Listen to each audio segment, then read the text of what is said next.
जोगन का वेश श्याम घर अलग जगाऊंगी। का वेश श्याम घर अलग जगाऊंगी। सोना लगे सारा देश वृंदावन कुटिया बनाऊंगी।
यमुना जल में नहाऊंगी। श्याम घर अलग जगाऊंगी। सूरा लगे सारा देश वृंदावन कुटिया बनाऊंगी। धर जोगन का वेश श्याम घर अलग जगाऊंगी। धर जोगन का गाये बात धरियो बनाऊंगी।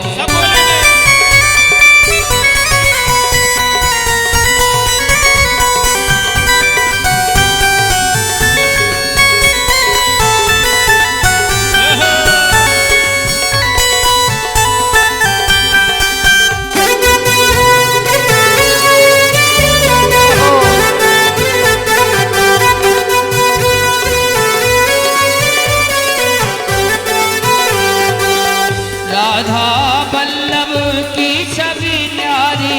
राधा वल्लभ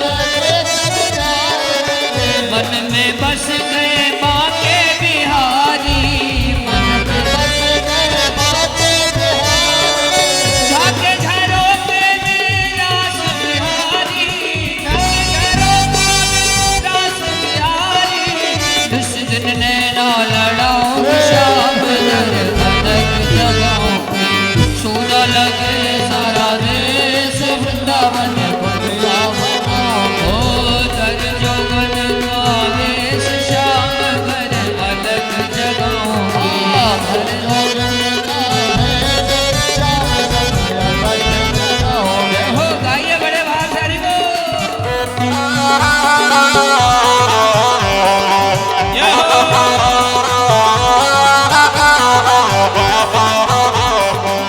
श्याम बिहारी से करके यारी। श्याम बिहारी से करके यारी। छोड़ गई है दुनिया सारी। छोड़ गई है दुनिया। बंसी बट को लेके झोंका। बंसी बट को लेके झोंका। गोपेश्वर में जाऊंगी। श्याम घर अलग जगाऊंगी। लगे सारा देश वृंदावन कुटिया बनाऊंगी। धर लगे सारा देश वृंदावन कुटिया बनाऊंगी। और धर जोगन का वेश श्याम घर अलग जगाऊंगी। धर जोगन का वेश श्याम घर अलग जगाऊंगी। जय राधे राधे राधे राधे राधे राधे राधे। जोर से ताली बजा के। राधे राधे राधे राधे राधे राधे राधे। श्यामा श्यामा श्यामा श्यामा श्यामा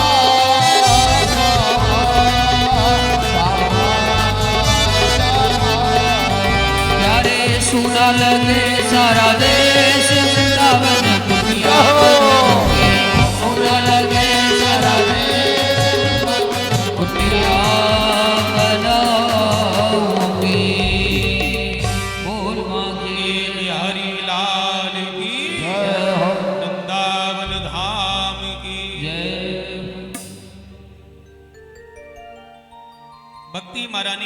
शेष श्री नारद जी ने कहा धन्य है वृंदावन। भक्ति जी ने कहा महाराज मेरे पुत्र वृद्ध हो गए। बोले ये कलयुग का प्रभाव है, कलयुग में ज्ञान और वैराग्य के ग्राहक कम हो जाएंगे। तो भक्ति जी ने कहा कथम परिचिता रागा स्थापितो असुचि कली। मैंने सुना है परीक्षित महाराज ने अपना बाण धनुष पर चढ़ा लिया था, कलयुग को मारने के लिए फिर छोड़ क्यों दिया? तो श्री नारद जी ने कहा परीक्षित महाराज भमरे की तरह गुड़ गिराई है, कलयुग में गुड़ है विशेष। क्या गुड़ है? बोले यत् फलम नास्तप्सा न योगेन समाधिना तत्फलम लभते सम्यक कलौ केशव कीर्तना। कलयुग में भगवान के कीर्तन से वो फल मिल जाता है जो सत्युग द्वापर त्रेता में भजन ध्यान और यज्ञ से नहीं मिलता था, इसलिए कलयुग को छोड़ दिया था। कलयुग के कारण ये सब हो रहा है, ये युग का धर्म है। हे देवी आप दुख मत मानो, वृथा खेद से बाले अहो चिंता तुरा गधम श्री कृष्ण चरणाम भोजम स्मर दुखम गमिष्यति। बंधुओं जब जीवन में दुख आए तो ज्यादा भजन करना चाहिए। वृथा खेद से बाले अहो चिंता तुरा गधम श्री कृष्ण चरणाम भोजम। भगवान श्री कृष्ण के शरण कमलों का ध्यान करो। होता ऐसा है बंधुओं, जब दुख आता है जीवन में तो सबसे पहले हम भजन को छोड़ देते हैं, पूजा पाठ के समय को कम कर देते हैं और सब काम करते हैं, नहाते भी खाते भी सोते भी। बंधुओं ये सुख और दुख है क्या? सुख पूर्व में किए हुए पुण्यों का फल और दुख पूर्व में किए हुए पापों का फल, यही तो है। तो जब जीवन में दुख आए तो उसमें रोना नहीं चाहिए। क्यों? पूर्व में किए हुए पापों का जो खजाना है वो मेरा कम हो रहा है। पूर्व में किए हुए पापों का फल ही तो दुख है, कुछ ऐसा हमसे हुआ होगा तो वो खजाना कम हो रहा है। उसमें भजन बढ़ाओ और भगवान की इच्छा समझ करके हरि शरणम करते रहो। और जब सुख आए जीवन में, सुख क्या है? पूर्व में किए हुए पुण्यों का फल, तो उसमें भूलना नहीं चाहिए। पूर्व में किए हुए पुण्यों का खजाना मेरा कम हो रहा, उसमें भी भजन ही करना चाहिए। चाहे सुख हो चाहे दुख हो, भगवान को न भूलो। द्रौपदी च परित्राता एन कौरव कलमसा पालिता गोप सुंदरिया सा कृष्णा क्वापि नोगता। आहा, वो भगवान कहीं चले नहीं गए। जिन्होंने द्रौपदी की रक्षा की है, कौरवों से द्रौपदी की रक्षा की है, जिन्होंने गोपियों को अपनाया है, वो भगवान श्री कृष्ण कहीं गए नहीं है। और भक्ति से तो इतना प्रेम करते हैं, भक्ति के वशीभूत होकर के तो भगवान नीच से नीच प्राणी क्यों ना हो, जीवन में भक्ति हो तो उसके यहां भी भगवान पहुंच जाते हैं। भक्ति का विरोध दुर्वासा जी ने किया था अम्बरीश के लिए, तो उनकी कितनी दुर्दशा हुई। भक्ति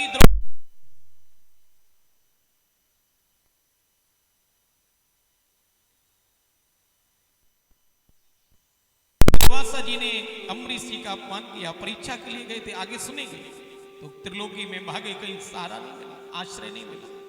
तो हे देवी तुम भगवान का ध्यान करो। भक्ति ने कहा अहो नारद धन्योसी प्रीतस्ते मयि निश्चला। हे नारद जी तुम धन्य हो, तुम्हारे हृदय में प्रीति है, तुम्हारे वाक्यों से मुझे कुछ शांति मिली है, लेकिन मेरे ये पुत्र वृद्ध हैं, इनका कुछ इलाज करो। तो नारद जी ने उनके कानों में जाकर के वेद वेदांत घोषिष्य गीता पाठे मुहु मुहु, वेदों को सुनाया, पुराणों को सुनाया, गीता का पाठ किया। उन्होंने नेत्र खोले फिर बंद कर लिए। नारद जी को बड़ी चिंता हुई, इनका बुढ़ापा कैसे दूर हो। तो आकाशवाणी हुई, हे नारद जी तुम कोई सत्कर्म करो, तुम्हारा उद्यम सफल होगा। नारद जी विचार करें कौन सा सत्कर्म करें। लोगों से पूछते हैं ज्ञान और वैराग्य का बुढ़ापा दूर कैसे हो। कोई मौन हो जाता, कोई कहता नारद जी समाधान नहीं कर पाए तो हम कैसे करें। भक्ति से आश्वासन देके नारद जी आए, मैं ब्रह्मा का पुत्र नहीं जो जन जन के हृदय तक नाम को पहुंचा दिया। लेकिन लोग कोई जवाब नहीं दे रहे, तो श्री नारद जी ने सोचा चलो भद्र का आश्रम में चल के भजन करेंगे। फिर कुछ समाधान होगा। तो रास्ते में सनक सनंदन सनातन सनत कुमार मिल गए। तो नारद जी चिंतातुर थे। तो सनकादिक ऋषियों से नारद जी ने कहा, आपने पूछा कथम ब्रह्मन दीन मुखा कुतस चिंतातुरो भगवान। तो हे प्रभु मैं इसलिए चिंतित हो रहा हूं कि भक्ति के बेटा ज्ञान और वैराग्य का बुढ़ापा कैसे हो।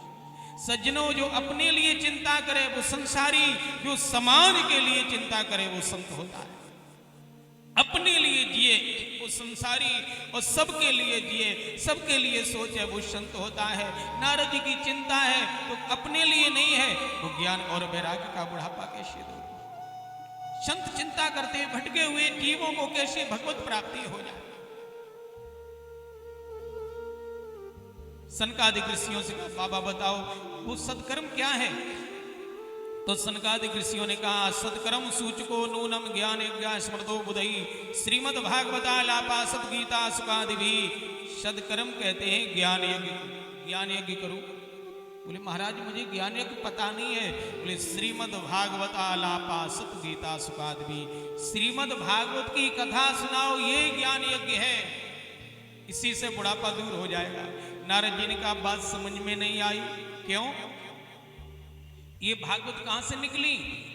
निगम कल्प तरोर गलितम फलम सुखमुखाद मृत द्रव संयुतम पिबत भागवतम रसमालयम मुहुरहो रसिका भूमि भावुका। ये भागवत वेदों से निकली। वेद वृक्ष है और भागवत उस वृक्ष का फल है। वेदों से निकली है भागवत।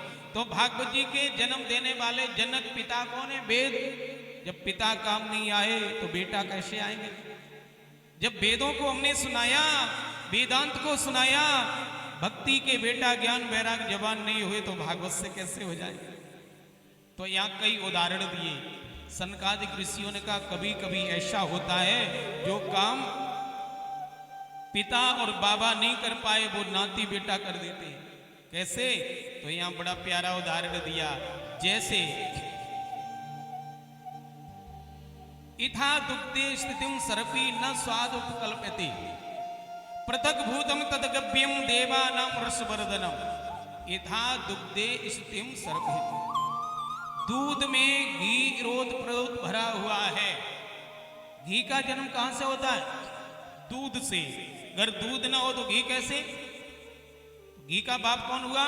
दूध। लेकिन जो काम घी करेगा वो दूध नहीं करेगा। कर सकता है? भंडारे की पूड़ियां बनाई, हलवाई ने कहा सब सामग्री आ गई, आटा भी हमने लगा लिया है, कढ़ाई भी रख दी है गैस पर, चूल्हा पर, अब लाओ घी, पूड़ियां सेकें। तो आप अंदर से गए 4 बाल्टी दूध लेके आए। बोले लो ये क्या? बोले घी का बाप है। बोले घी का बाप है लेकिन यहाँ पूड़ी सेकने के लिए तो घी की आवश्यकता है, ये दूध काम नहीं करेगा। दूध घी का बाप है लेकिन यहाँ जो काम घी करेगा वो दूध नहीं कर सकता। हवन होगा, पंडित जी ने कहा सामग्री आ गई, साकल आ गई, समिदाएं भी आ गई, अब घी लेके आओ, हवन चालू करें, प्रारंभ करें यज्ञ। आपने बाल्टी भर के दूध दे दिया, लो गुरुदेव। क्यों? ये क्या है? बोले दूध है, घी का बाप है, करो हवन। तो हवन प्रज्वलित होगा कि शांत हो जाएगा। तो जो काम घी करेगा वो दूध नहीं कर सकता।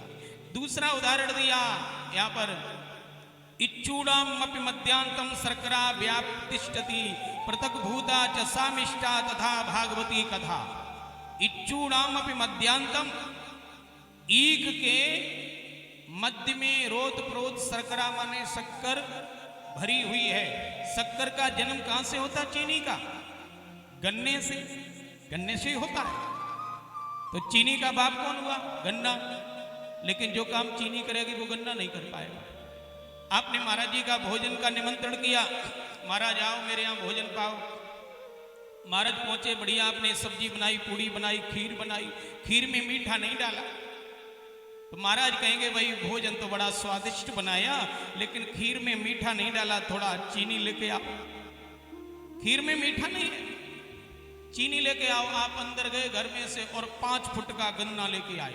बोले लो गुरु जी क्या है? बोले चीनी का बाप। तो गन्ना चीनी का बाप जरूर है लेकिन खीर मीठी करने के लिए तो चीनी की आवश्यकता है। ठीक इसी प्रकार भागवत वेदों से निकली है लेकिन जो भागवत क्रांति करेंगे वो वेद नहीं कर सकते। तो ये कथा कहाँ होनी चाहिए? बोलिए कथा दरवाजे पर होनी चाहिए, द्वार पर। तो यहां ये नहीं लिखा, ये कथा हरिद्वार में हुई। गंगा द्वार समीपे तो तटम आनंद नाम का, क्योंकि कुछ लोग कहते हरिद्वार और कुछ कहते हरिद्वार। हरिद्वार अपभ्रंश है, लेकिन एक तरह से वो भी शुद्ध है। हरिद्वार का मतलब हरि का द्वार। बद्रीनाथ धाम को जाओगे तो हरिद्वार होके ही जाओगे, वो द्वारा है, दरवाजा है। और हरिद्वार का मतलब हर का द्वार, शंकर जी का। केदारनाथ जाओगे फिर भी हरिद्वार होके ही जाओगे, ये द्वार है। तो हरिद्वार कहते तो शंकर जी के भक्त नाराज हो जाते, बोले हरि का द्वार है, हम लोगों का थोड़े। और हरिद्वार कहते तो हर के जो भक्त हैं शंकर जी के, वो खुश हो जाते। और हरि वाले नाराज हो जाते, बोले वो तो हर का द्वार है, हरि का द्वार नहीं। तो ना हरिद्वार यहाँ कहा व्यास जी ने, ना हरिद्वार कहा। क्या कहा? कथा कहाँ होनी चाहिए? बोले गंगा द्वार समीपे तो तटम आनंद नाम।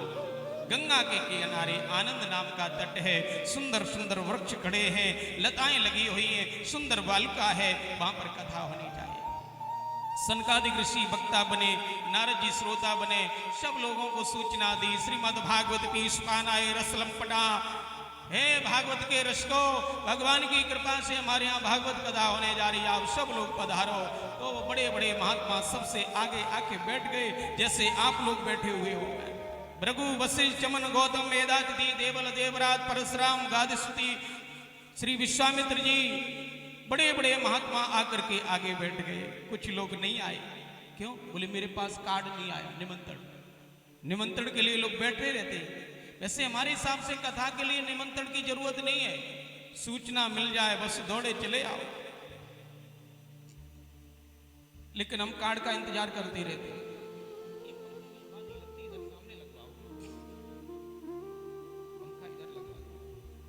बोलो भक्तवत्सल भगवान की। कुछ लोग नहीं आए, बोले मेरा निमंत्रण नहीं है। उनको भृगु महाराज प्रेरित करके ले आए। अरे भैया चलो, अरे बड़ी सुंदर कथा हो रही है, और कथा में प्रेरित करके लाते ना, उनको 10% एक्स्ट्रा मिल जाता है। तो कल से 2-2, 4-4 को लेके आएंगे आप लोग। लेकिन 10% वाली बात मत बताना, बोलो गोविंद भगवान की, नहीं तो वो अगला कहेगा हमारा 10% कम हो जाएगा। हम तो आ नहीं रहे थे, बाबूजी लेके आए, मेरा 10% चला गया, नहीं जाएगा, आपको भी पूरा मिलेगा, उनको अलग से 10% एक्स्ट्रा मिल जाएगा। और यहां पर लिखा है भागवत की महिमा क्या है। भागवत की बड़ी अद्भुत महिमा है। श्लोकार्धम श्लोक पादम वा पठेद भागवतम चया नित्यम पुण्यम मापनोति राजसु अश्वमेधयो। श्लोक आर्धम श्लोक पादम वा,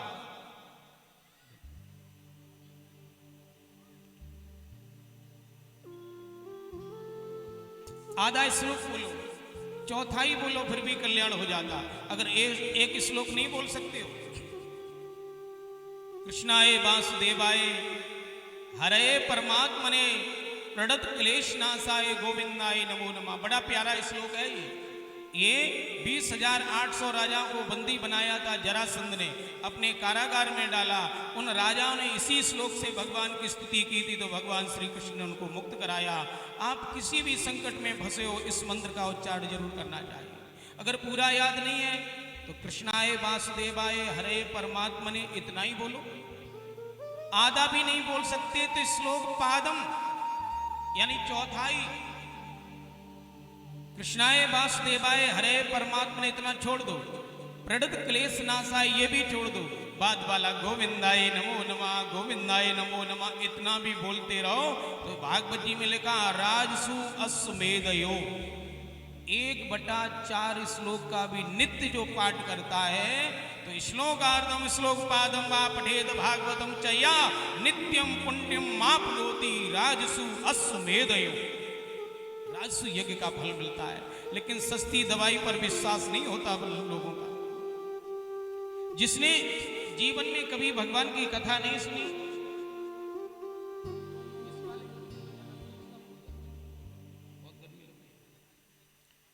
आजन्म मात्रमपेन सटेन किंचित चित्तम विधाय सुखसात कथा न पीता चांडाल बत खरबत बत तेन नीतम मिथ्यास जन्म जन्नी जन दुख भाजा।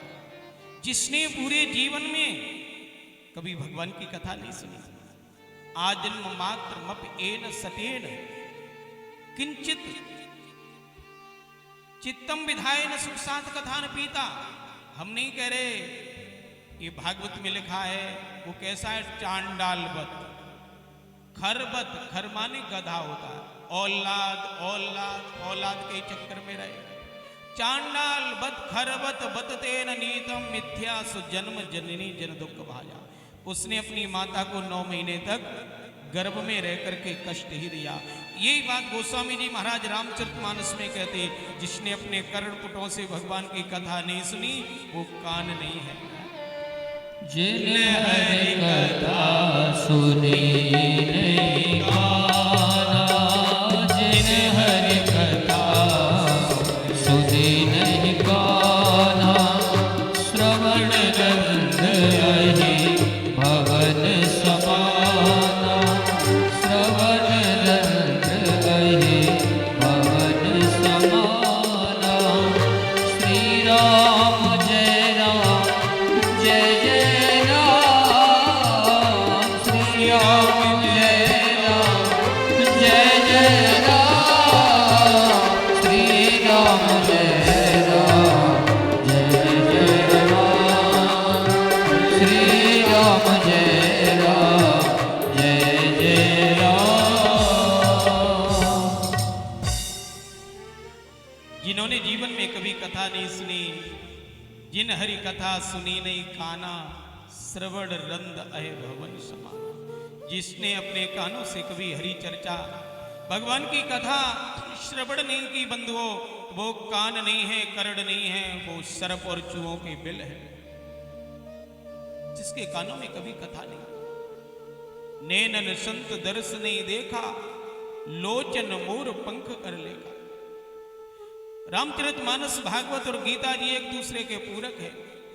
सज्जनों, भागवत की महिमा का वर्णन कर रहे थे।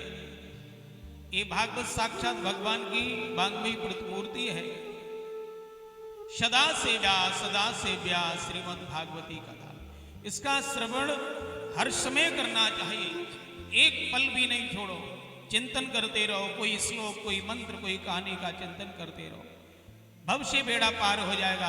प्यारी ये कथा आज मनोरंजन बना दी गई है। कथा मनोरंजन नहीं है, ये मन का मंजन है। ये कथा सबके लिए नहीं है। परीक्षित को सांप लग गया है, 7वें दिन मेरी मृत्यु हो जाएगी। जिसने समझ लिया कि काल सिर पर खड़ा हुआ है, अब मुझे क्या करना, समय कम है, ऐसे लोगों के लिए कथा जीवन की व्यथा को दूर करने का साधन है। अब हम कथा को केवल मनोरंजन की दृष्टि से सुनते हैं। कथा में भजन कीर्तन ज्यादा होने चाहिए तो लोग बैठते, नहीं तो बैठेंगे नहीं।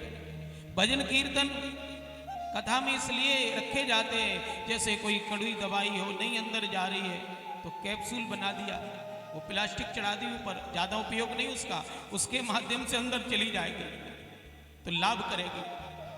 अब प्लास्टिक का ही पूरा कैप्सूल हो, दवाई हो ना अंदर, तो दिन भर हारमोनियम ढोलक बजती है।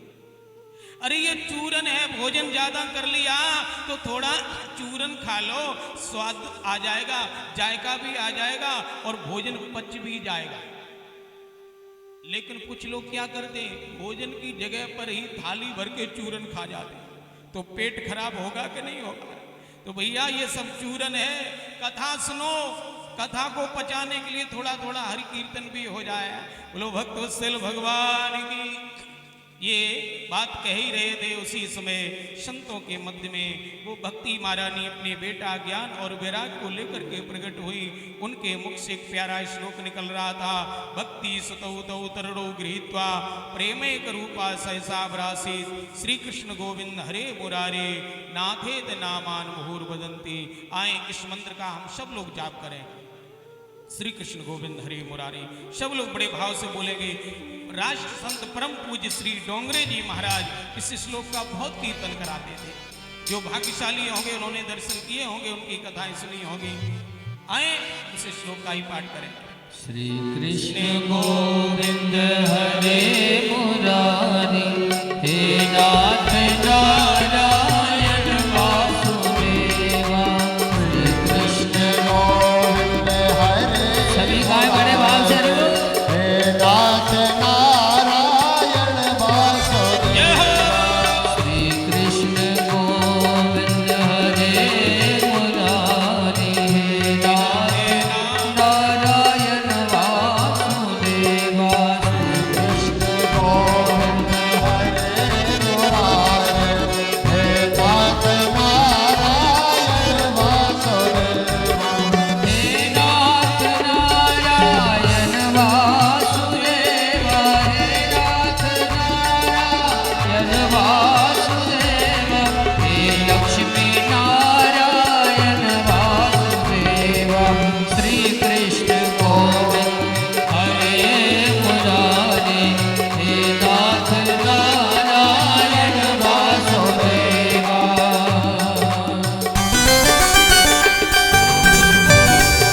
द्वार पे तुम पुजारे, हे नाथ नारायण वासुदेव।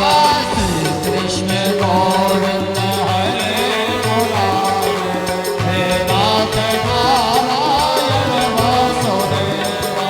पितमात स्वामी सखा हमारे, पितमात स्वामी सखा हमारे, हे नाथ नारायण वासुदेवा। श्री कृष्ण गोविंद हरे मुरारे, हे नाथ नारायण वासुदेवा। बोलो श्री कृष्ण गोविंद हरे मुरारे, हे नाथ नारायण वासुदेवा, हे नाथ नारायण वासुदेवा। और गोविंद भगवान की जय। भक्ति महारानी प्रकट हुई, सबने जय जयकार किया। ऋषि महात्मा संत सब कहने लगे, पता नहीं मुझे, ये संतों के मध्य में स्त्री कहां से आ गई? सनकादिक ऋषियों ने कहा, बाबा जिनके लिए आपने दाढ़ी बढ़ाई है, जिनके लिए लंगोटी लगाई है, ये वही साक्षात भक्ति महारानी है। ये इनके पुत्र ज्ञान और वैराग्य जो दोनों जवान हो गए। फिर तो जय जयकार हुई, बोलो भक्ति महारानी की। भक्ति महारानी ने कहा, महाराज मैं कहाँ विराजू, श्रोता सब बैठे हुए, कोई जगह नहीं थी पंडाल में खाली। भक्ति जी ने कहा, हम कहाँ पर बैठे, कोई आसन नहीं है, सब आसन घिरे हुए हैं, किस आसन पर भक्ति बैठती है? तो सनकादिक ऋषियों ने कहा, हे देवी आपके लिए आसन बड़ा सुंदर है। कौन सा आसन? जितने श्रोता बैठे हुए हैं इनके हृदय कमल पर आप विराजमान हो जाओ। बंधुओं, जब हम कथा में जाते हैं तो मेरे हृदय में भक्ति महारानी उसी समय विराजमान हो जाती है। इसलिए तो कहा भागवत महात्म्य में बड़ा सुंदर प्यारा श्लोक आया है, सकल भुवन मध्य निर्धनास्ते धन्या। सकल भुवन में निर्धन भी धन्य है। कौन? निवसत हृदय ऐसाम श्री हरेर भक्त रेखा, जिनके हृदय में भगवान की भक्ति वास करती है। क्यों धन्य? बोले हरिरपि निज लोकम सर्वताथो विहाय प्रवसत हृदय ऐसाम भक्ति सूत्रोपलब्धा। भगवान अपने लोक को सर्वथा, सर्वथा का मतलब सब प्रकार से, हमेशा के लिए, विहाय माने छोड़ करके चले आते हैं और उस हृदय भक्त के हृदय में प्रवेश कर जाते हैं। और प्रवेश करके फिर कैसे होते? बोले बन जाते हैं। प्रवसित हृदय तेषाम भक्ति सूत्रोपनद्धा, बन जाते फिर बिना उसकी इच्छा से जा भी नहीं सकते। तो भक्ति की इतनी महिमा है प्यारे। भक्ति की महिमा का गान हो ही रहा था, उसी समय भगवान भी प्रकट हुए। जहाँ हरियाली होती वहाँ वर्षा होती है, जहाँ वर्षा होती वहाँ हरियाली होती है, जहाँ भगवान होते वहाँ भक्त होते हैं, जहाँ भक्त होते वहाँ भगवान अवतार लेते हैं। बनमाली घनश्यामा पीत बासा मनोहरा, भगवान के दर्शन सभी श्रोताओं को हुए। बोलो भक्त वत्सल भगवान की। तो ये भागवत की महिमा है, ज्ञान और वैराग्य दोनों जवान हो गए। बंधुओं, मेरे हृदय में भी भक्ति है, ज्ञान है, वैराग्य है, लेकिन वो सोए हुए हैं। संतों के हृदय की ज्ञान वैराग्य जागृत हैं, तो भगवान की कथा की वो सामर्थ्य है कि मेरे हृदय में सोए हुए ज्ञान वैराग्य जागृत हो जाते, जवान हो जाते। और जीते जी कोई कथा नहीं सुन पाया, मृत्यु होने के बाद अधोगति में गया हुआ जीव भी भगवान की कथा सुनता है तो उसका भी उद्धार हो जाता। ए मानवा पाप कृत सर्वदा सदा दुराचार रता विमार्गा क्रोधाग्नि दग्धा कुटिलाश कामना सप्ताह गिन कलौ कुनंदते। ए मानवा पाप कृत सर्वदा, जो मनुष्य हर समय पाप में ही लगा रहता है, सदा दुराचार रता, दुराचार में रत है, विमार्गी है, क्रोधी है, क्रोधाग्नि दग्धा, क्रोध रूपी अग्नि में जलता रहता है, कुटिल है, कामी है, ऐसा व्यक्ति भी कथा सुनता तो उसका भी उद्धार हो जाता। इधर नारद जी ने पूछा, महाराज ऐसा कोई उदाहरण है जो अधोगति को प्राप्त हुआ जीव भी कथा से उसका भी उद्धार हो गया हो? बोले हाँ। अत्र ते कीर्तस्यामि इतिहासं पुरातनम यस्य श्रवण मात्रेण पाप हानि प्रजायते। एक इतिहास, एक घटना में सुना रहा हूं, इसको श्रवण करने से अंदर के सभी पाप ताप संताप हो जाते हैं।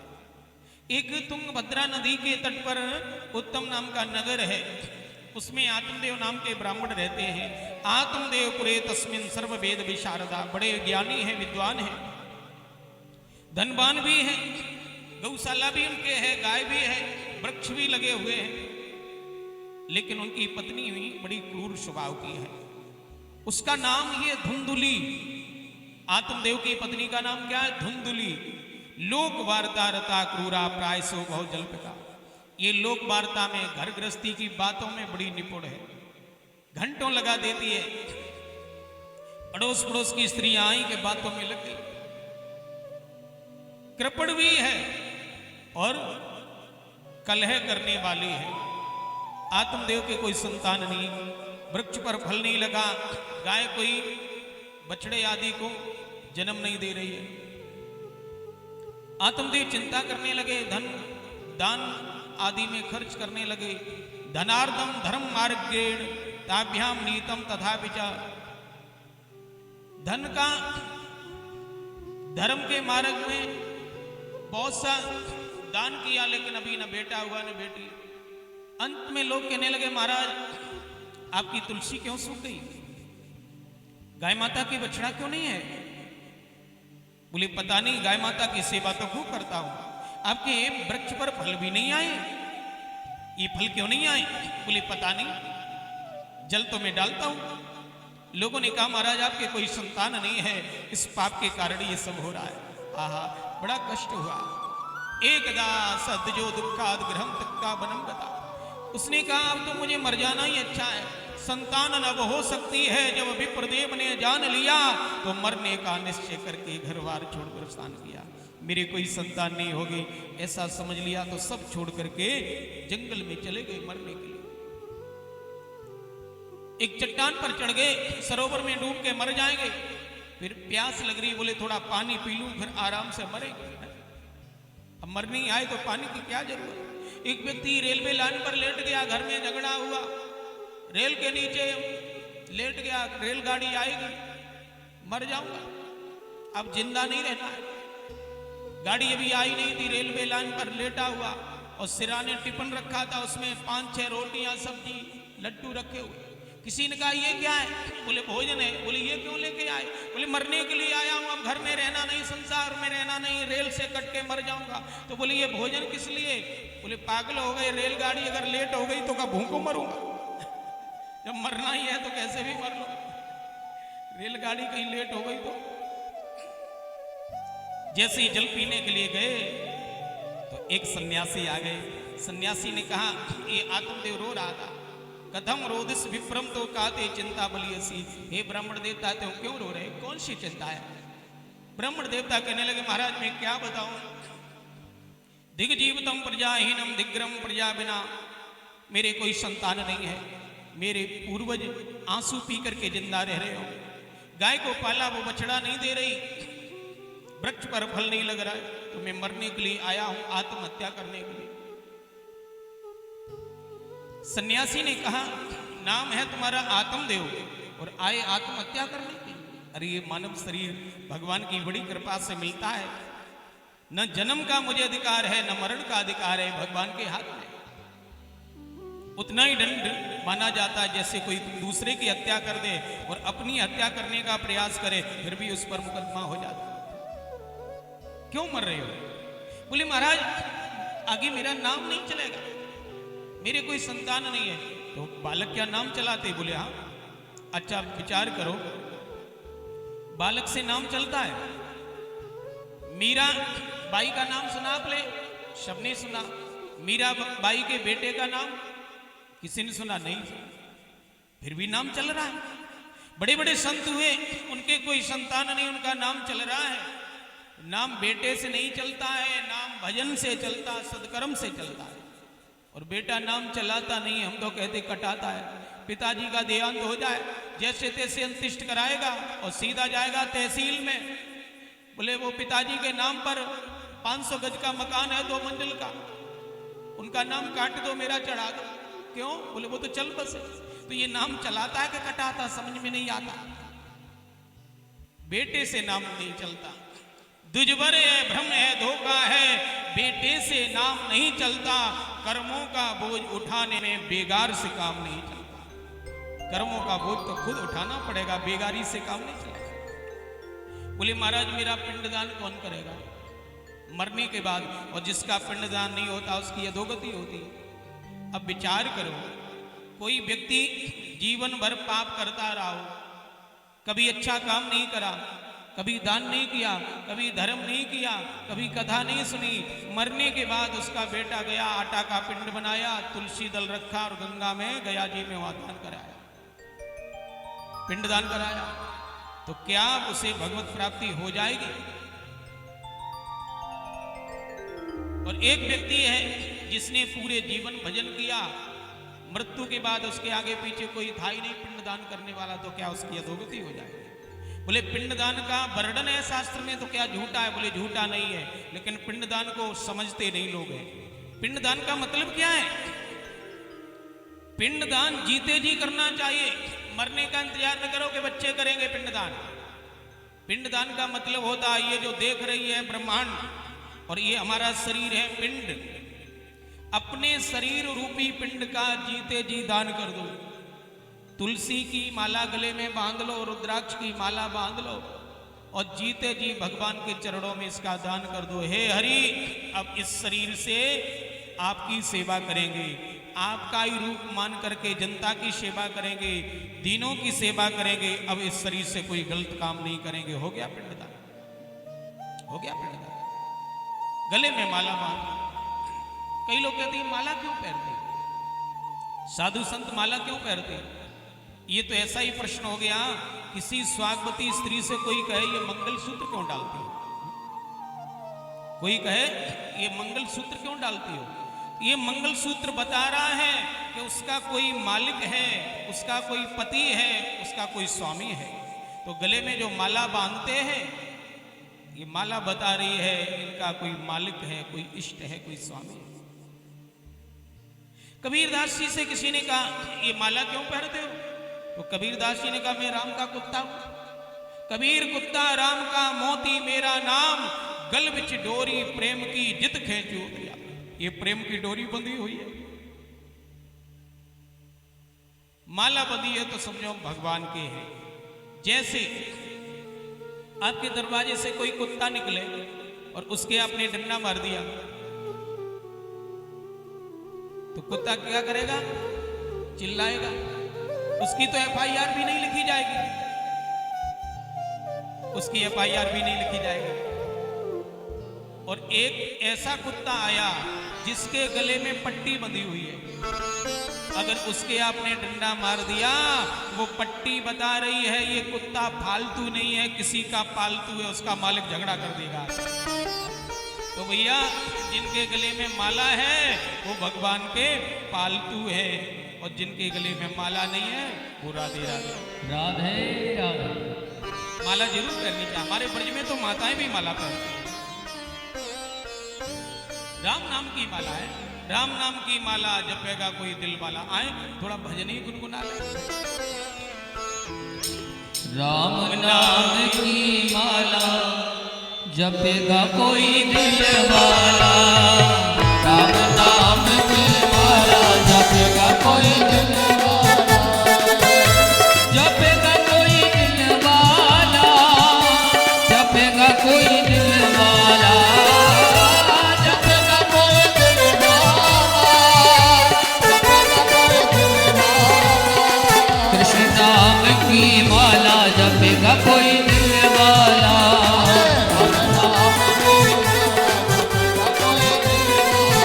बोलो राम नाम की माला जपेगा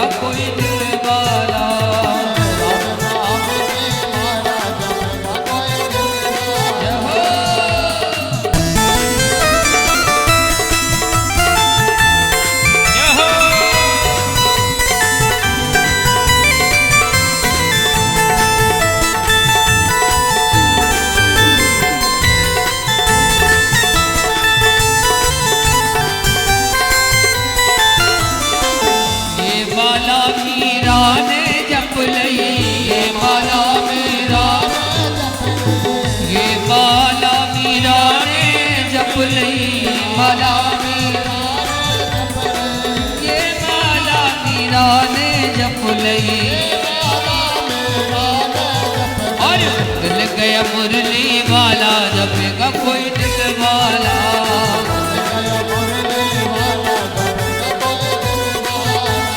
राम नाम की माला जपेगा कोई दिल वाला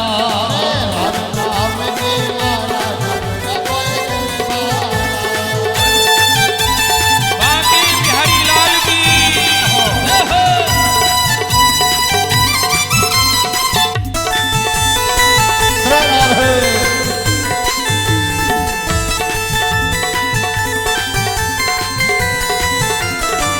ये माला हनुमत ने जप लई माला हनुमत ने जप लई ये माला हनुमत ने जप लई ओ ये माला हनुमत ने जप लई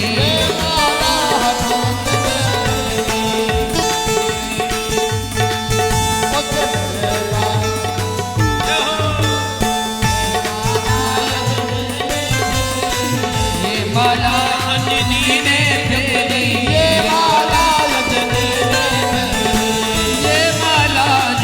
ने फेरी मिल गया हनुमत माला जपेगा कोई दिल वाला राम नाम की माला जपेगा कोई दिल वाला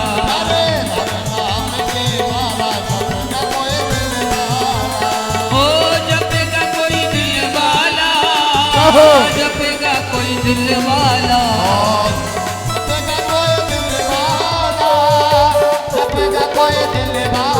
बोलो राम नाम की माला जपेगा कोई दिल वाला राम नाम की माला जपेगा कोई दिल वाला आप लोग जिनको भी प्रणाम करना कृष्ण है भगवान की जय आरती के साथ।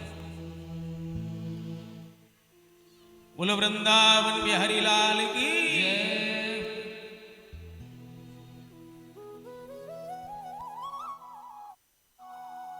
बोलो वृंदावन बिहारी लाल की जोर से बोलो बोलो वृंदावन बिहारी लाल की जय जय श्री राधे।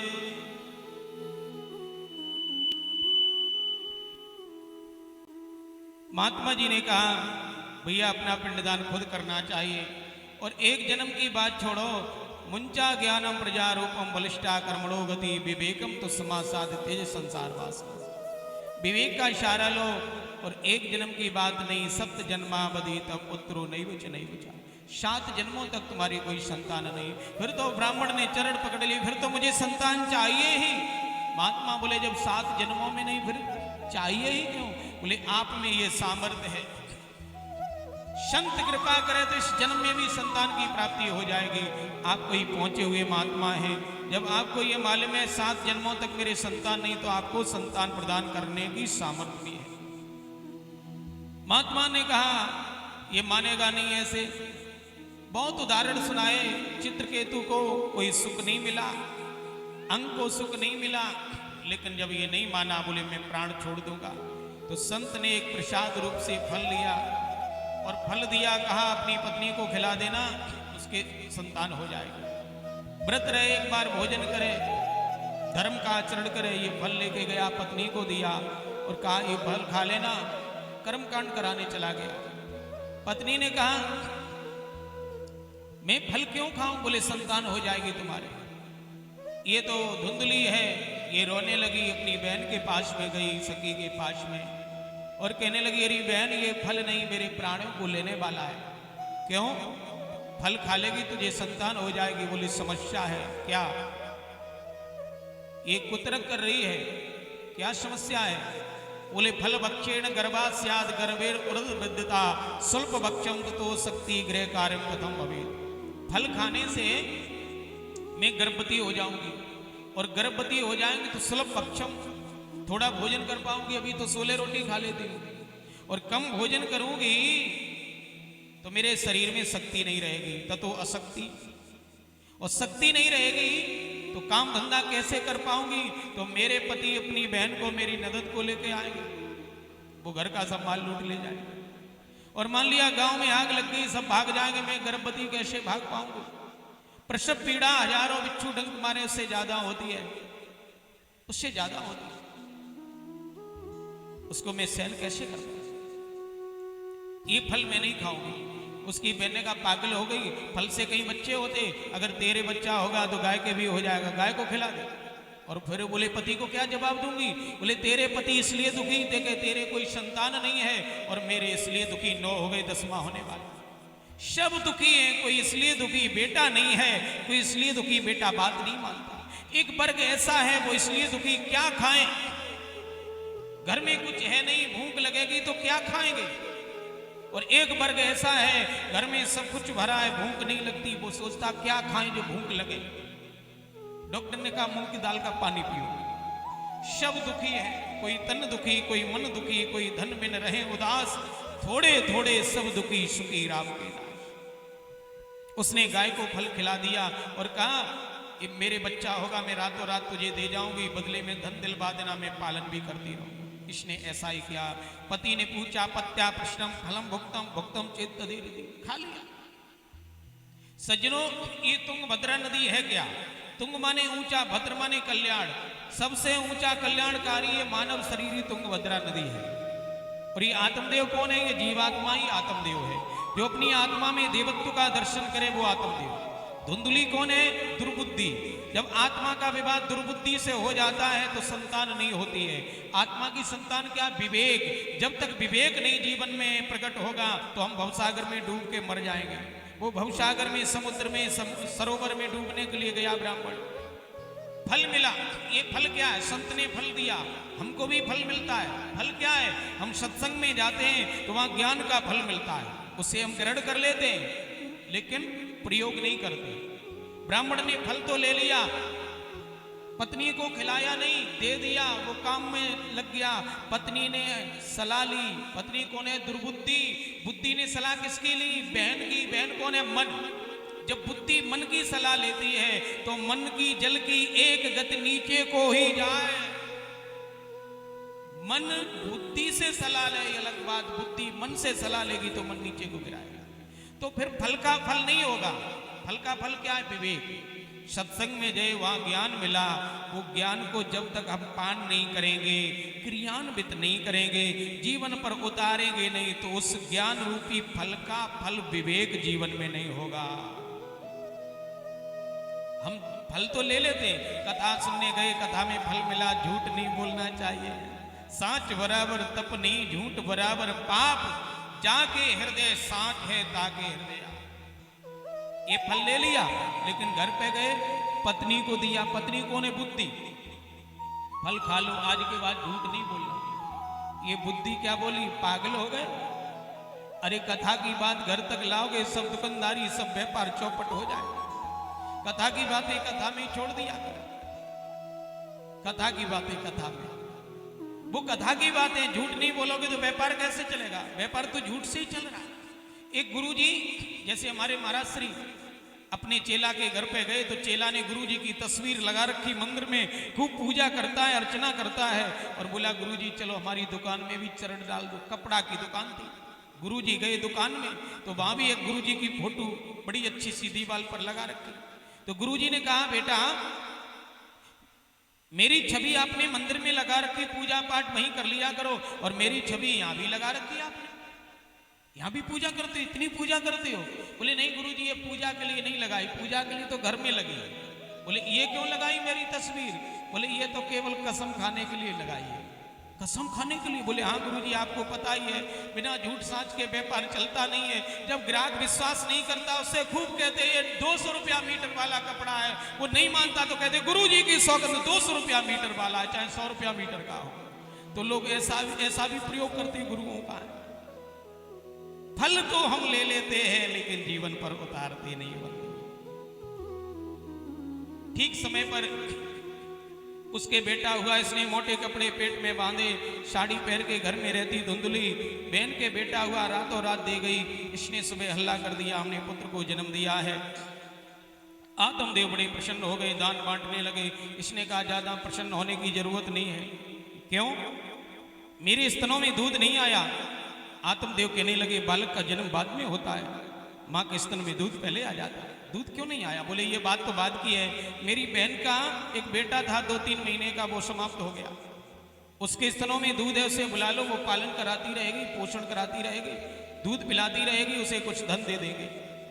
ऐसा ही किया। ये दुर्बुद्धि आत्मा के साथ दगा करती है। ठीक 3 महीने बाद गाय ने भी बालक को जन्म दिया। बंधुओं, गाय का बालक है, इसका पूरा शरीर मानव जैसा, कान गाय जैसे।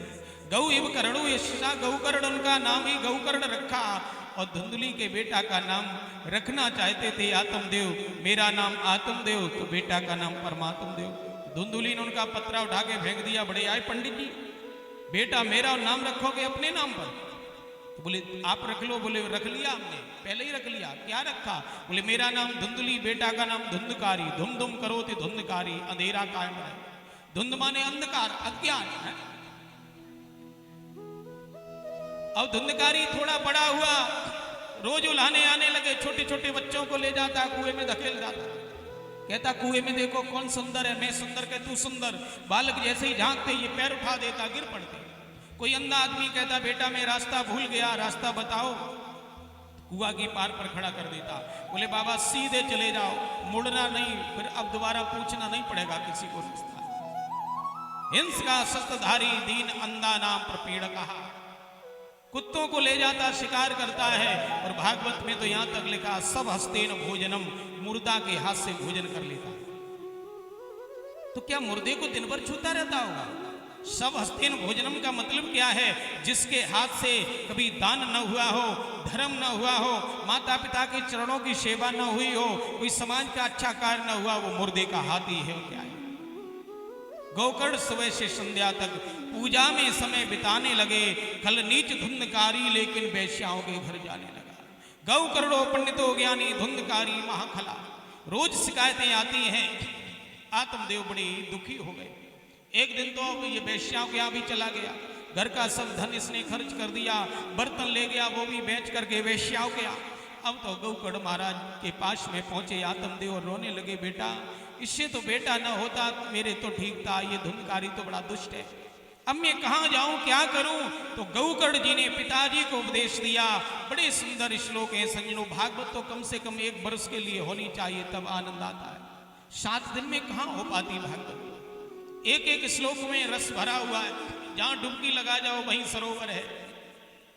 गौकर्ण जी ने कहा पिताजी दे अस्तिमास रुद्रे अभिमतम तजत्वम जाया सुतादि सदा ममता विमुच्चा पश्चान्यसम जगदिदम क्षण भंग निष्ठम वैरागिरागिरसको भवभक्त निष्ठा।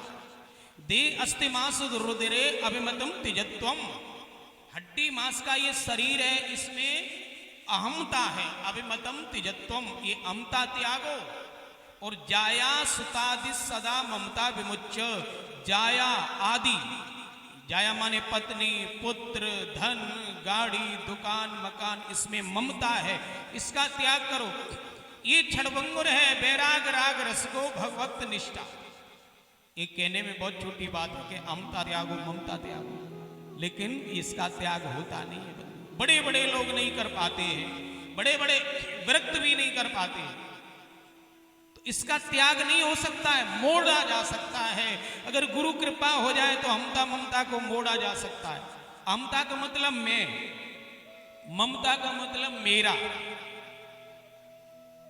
अब ममता जुड़ी हुई संसार से, मेरी पत्नी, मेरा दुकान, मेरा मकान, मेरी गाड़ी, ममता संसार से जुड़ी। और अमता शरीर से जुड़ी, मैं पंडित में, ठाकुर में, शास्त्री में, मास्टर में, डॉक्टर में, कलेक्टर। शरीर से अमता जुड़ी और संसार से ममता जुड़ी, तो इसका क्या करें? बोले मोड़ दो। कैसे? अमता शरीर से हटके आत्मा से जुड़ जाए और ममता संसार से हटके परमात्मा से जुड़ जाए।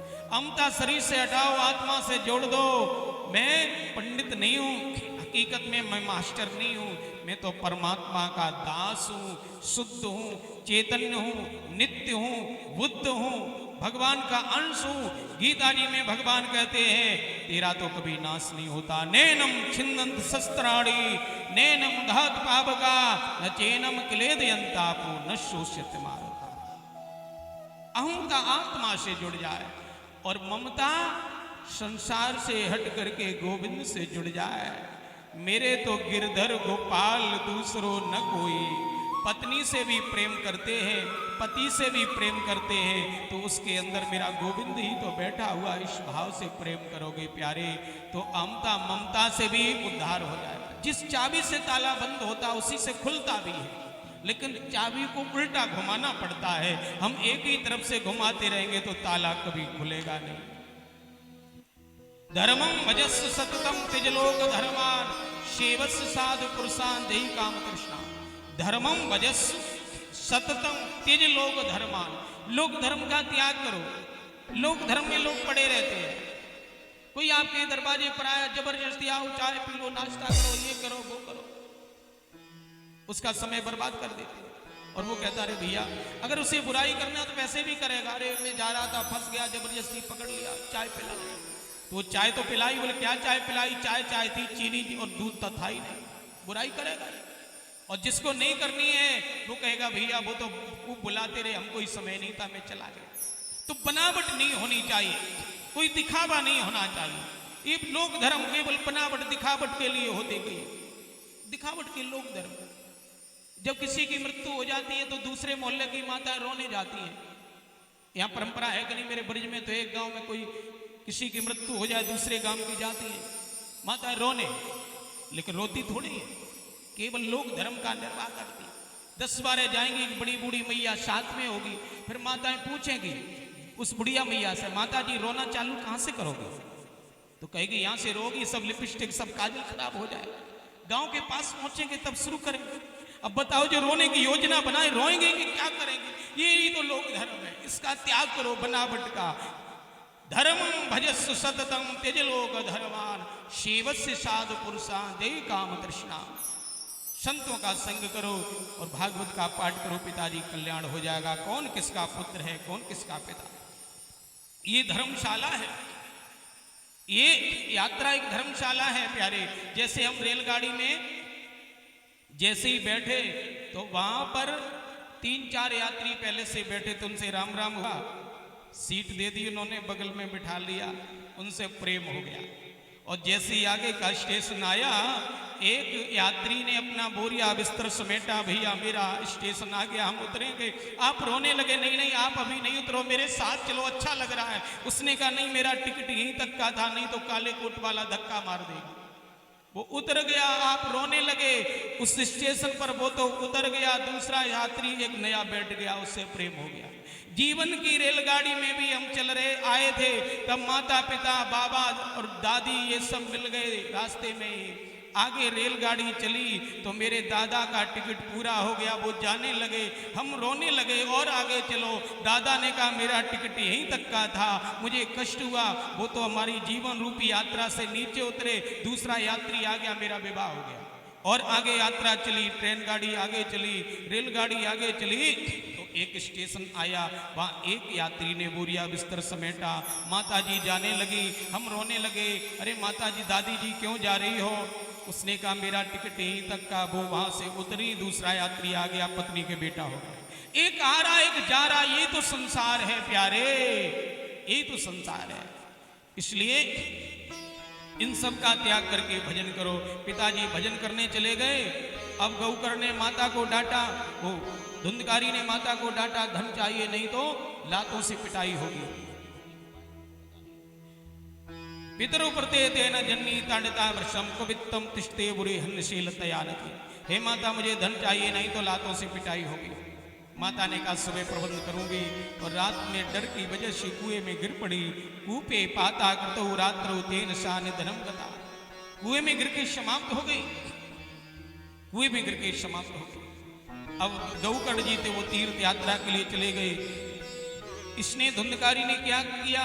अब वेश्याओं के घर नहीं जाता, वेश्याओं को ही अपने घर पे ले आया। 5 वेश्याओं रत हो गया। ये मेरा मन ही धुंधकारी है। शब्द स्पर्श रूप रस गंध, ये 5 विषय ही 5 वेश्याएं हैं। एक एक विषय एक एक जीव को लगा होता, उसका प्राणांत हो जाता है। मेरे मन को तो 5 विषय लगे हुए। हिरन को विषय लगा शब्द का, शब्द सुनता है पकड़ा जाता है। हाथी को विषय लगा स्पर्श का, स्पर्श करने के लिए दौड़ता है, खड्डे में गिर जाता, पकड़ा जाता। भमरे को विषय लगा सुगंधी का, सुगंधी लेता कमल में, कमल सिकुड़ जाता, हाथी उखाड़ के खा जाता है। और दीपक देखने पतंग आ जाता, रूप का लोभी वो समाप्त हो जाता। मछली पकड़ने वाला लोहे के कांटे में मांस का टुकड़ा लगा के पानी में डालता। ये स्वाद की लोभी, रस की लोभिन मछली आती है और समाप्त हो जाती। शब्द स्पर्श रूप रस गंध, ये 5 विषय एक एक जीव को लगे हैं बंधुओं, उनका जीवन समाप्त हो जाता। और इस मेरे मन को 5 विषय लगे हुए। आंख चाहती सुंदर रूप देखने के लिए मिले, कान चाहते सुंदर शब्द मिले सुनने के लिए, त्वचा चाहती कोमल कोमल स्पर्श मिले, नासिका चाहती सुगंधी मिले, नेत्र चाहते सुंदर रूप देखने के लिए मिले, शब्द स्पर्श रूप रस गंध, जिह्वा चाहती बढ़िया भोजन स्वादिष्ट मिले। लौकी में तनिक भी नमक कम हो गया तो नहीं खाएंगे, क्यों? स्वाद नहीं। जिह्वा चाहती बढ़िया स्वाद मिले। ये 5 विषय ही 5 वेश्याएं हैं। तो क्या किया जाए? इनको थोड़ा मोड़ दो, थोड़ा मोड़ दो। कैसे? कान बिना सुने नहीं रह सकते हैं, तो कान से सुनो, हरि कथा सुनो, तो वो सुनना विषय था, वो साधन बन जाएगा, सुनने से ही मुक्ति हो जाएगी। लेकिन हरि कथा सुनो, देखना विषय है, देखना विषय है। तो किसी को कुदृष्टि से मत देखो, देखो तो किसको देखो? सिया राम में सब जग जानी, करो प्रणाम जोर जुग पानी। तो देखना भी साधन बन जाएगा। जिह्वा स्वाद चाहती है, तो जिह्वा स्वाद को नहीं छोड़ सकती, रस को। तो जो भी बने ठाकुर जी का भोग लगाओ, और भोग लगने के बाद जो भी प्रसाद सामने आ जाए, प्रसाद मांग के पा जाओ, तो वो रस लेना भी साधन बन जाएगा। एक एक विषय साधन बन जाता है जब हम बोलते। एक दिन वेश्याओं ने कहा मुझे धन चाहिए। इसने राजा के यहाँ डकैती डाली, बहुत सा धन लेके आया। वेश्याओं ने सोचा ये तो नित्य डकैती डालता है और पकड़ा जाएगा, खुद भी जाएगा, हमको भी जेल में ले जाएगा, तो ऐसा करो इसको मार डालो। उन वेश्याओं ने धुंधकारी को सोते हुए चारपाई पर रस्सी से कस लिया और उसको मारने लगी। उसके प्राण नहीं निकले तो तप्त अंगार समूहास तन्मुखे ही विचित्र, जलते हुए अंगारे उसके मुख में डाले, तड़प तड़प के उसकी मृत्यु हुई और वो अधोगति को प्राप्त हुआ, प्रेत बन गया। इसलिए कहा जो वेश्यावृत्ति के लोग होते हैं, चाहे स्त्री हो चाहे पुरुष, उनसे विद्वान को दूर होना चाहिए। सुदामयम पचो यासाम कामिनाम रसवर्धनम हृदयम क्षुरधाराभ्यम प्रियम को नाम योषिताम। इनकी वाणी तो इतनी रसीली होती है, अमृत को भी फीका कर दे, लेकिन हृदय छुरे से भी ज्यादा पैना होता है। इन लोगों से दूर रहना चाहिए, चाहे वो वेश्यावृत्ति स्वभाव के पुरुष हो चाहे स्त्री हो। वो किसी से प्रेम नहीं करते, धन से प्रेम करते। वो केवल धन से प्रेम करते, किसी से प्रेम नहीं करते। ऐसे लोगों से दूर रहना चाहिए। एक बालक एक कहानी सुना रहा था, अपन था मत लेना। एक भाई बोला भैया 20 तारीख को मेरी शादी है, बधाई देने आना। बोले इतनी जल्दी? बोले आज वाली शादी है, लव मैरिज होने जा रही, कोर्ट मैरिज। पहले तो शादी होती love marriage, court marriage, road marriage, ये सब चल गया।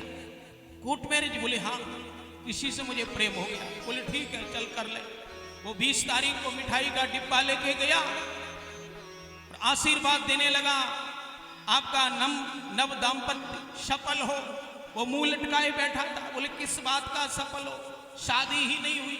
शादी नहीं हुई? क्यों नहीं हुई? तू तो कह रहा था कोर्ट मैरिज होने वाला। बोले मैं गया था कोर्ट में, कागज भी खरीद लिए, वकील भी कर लिया, फिर शादी नहीं हुई। क्यों नहीं हुई? बोले उस लड़की ने पूछा ये बताओ तुम्हारे अकाउंट में कितने पड़े हैं, पैसे कितने हैं, कितने लाख पड़े हैं? हमने कहा कुछ भी नहीं, केवल 1000 का नोट पड़ा उस बैंक में, केवल खाता चल रहा है, नहीं तो बंद हो जाएगा। उसने फिर शादी नहीं की। तो उसका मित्र बोला पागल हो गया, तू कोर्ट तक पहुंच गया, कचहरी तक, और बिना शादी के लौट आया। अरे उसने जब पूछा तेरे खाते में क्या पड़ा, तो तूने कहा मेरे खाते में कुछ नहीं पड़ा, 1000 पड़े हैं। लेकिन कहना चाहिए था मेरे चाचा के खाते में 50 लाख पड़े हैं और उनके कोई संतान नहीं है, उनका वारिस मैं हूं, सब मुझे ही मिलने वाला है। ऐसा क्यों नहीं कहा तूने? बोले मैं पागल नहीं, मैंने ऐसा भी कहा। बोले तब? बोले जब हमने ये कहा मेरे खाते में नहीं कुछ पड़ा तो क्या? अरे मेरे चाचा के खाते में 50 लाख पड़े, उनके कोई संतान नहीं, उनका बारिश में हूं, सब मुझे मिलने वाला। बोले फिर वो बोली फिर तुमसे क्या शादी करनी, तुम्हारे चाचा से ही कर लेती, तो चाचा से कर ली।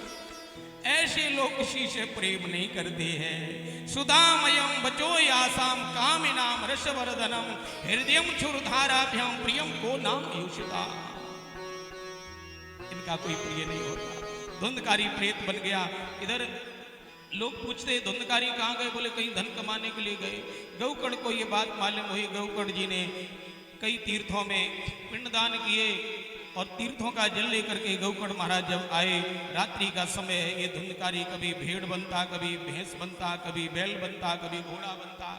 सकृत में ऐसा सकृत हस्ती सकृत में शो भवत। इन्होंने जल पढ़ करके डाला जैसे, तो मनुष्य के रूप में परिणत हो गया। भाई बताओ तो सही, तुम कौन हो? भूत हो, प्रेत हो, राक्षस हो? तुम्हारी ये गति कैसे हुई? तो ये धुंधकारी रोने लगा बंधुओं, कहने लगा हम भ्राता तुदीयोस्मि धुंधकारी नामता सुकेन दोषेण ब्रह्मत्वम नास्तम मया। है भैया मैं तुम्हारा भाई धुंधकारी हूं। गौकर्ण जी ने कहा धुंधकारी तेरी ये गति कैसी हुई? अरे तेरे नाम से तो हमने बड़े बड़े पिंडदान किए। बोले नंबर 1 का पापी हूं, इन पिंडदानों से कुछ नहीं होगा, मेरा उद्धार करो भैया, मेरा उद्धार करो। गौकर्ण जी ने कहा अभी तो तुम अपने स्थान पर चले जाओ, मैं विचार करूंगा। प्रातः काल हुआ सज्जनों, सब लोग दर्शन के लिए आए, मेरे भाई का उद्धार कैसे हो? सबसे यही बात पूछते गौकर्ण जी, जो दर्शन के लिए आते गौकर्ण जी। कोई कुछ नहीं बता पाया। तो सूर के वेग को रोका तो सूर भगवान ने कहा श्रीमद् भागवतान मुक्ति सप्ताहम वाचनम कुरु। श्रीमद् भागवत से मुक्ति हो जाएगी, श्रीमद् भागवत कथा सुनाओ। तो श्री गौकर्ण जी महाराज ने धुंधकारी के लिए भागवत कथा का आयोजन किया और सबका आह्वान किया। ये प्रेत भी आया, प्रेत का आह्वान किया। तो इधर उधर घूम रहा था, कहीं बैठने की जगह नहीं मिली। एक बांस था, उस बांस में ही बैठ गया। ये बांस क्या, वासना ही बांस है। ये मेरा मन रूपी धुंधकारी वासना में तो रहता है, 7 ग्रंथि का बांस, उसमें ही बैठ गया। कथा प्रारंभ हुई। दिनांते रक्षता गाता तदा चित्रम बभूवः। सायंकाल की वेला में कथा प्रारंभ हुई तो बांस की एक ग्रंथि फटी। लोगों ने कहा ये बांस कैसे फट गया? दूसरे दिन की कथा समाप्त हुई, दूसरी ग्रंथि फटी और चौथे दिन, 5वें दिन, 6वें दिन, 7वें दिन 7 ग्रंथियों का भेदन करके धुंधकारी पार्षद के रूप में बढ़िया पीताम्बर पहरे हुए और 4 भुजा में पार्षद के रूप में प्रकट हुआ और कहने लगा धन्या भागवती वार्ता प्रेत पीड़ा विनाशिनी। धन्य है भागवत कथा, इसने प्रेत पीड़ा से मुझे मुक्ति दे दी। धुंधकारी जैसा मेरा मन हो गया, जो 5 विषयों में फंसा है, उसका भी उद्धार हो जाता भागवत से। 7 गांठ का बांस फट गया। ये गांठ का है, क्या है गांठ? ये वासना की ग्रंथियां हैं। काम, क्रोध, लोभ, मोह, मद, मत्सर और अविद्या, ये 7 ग्रंथि है।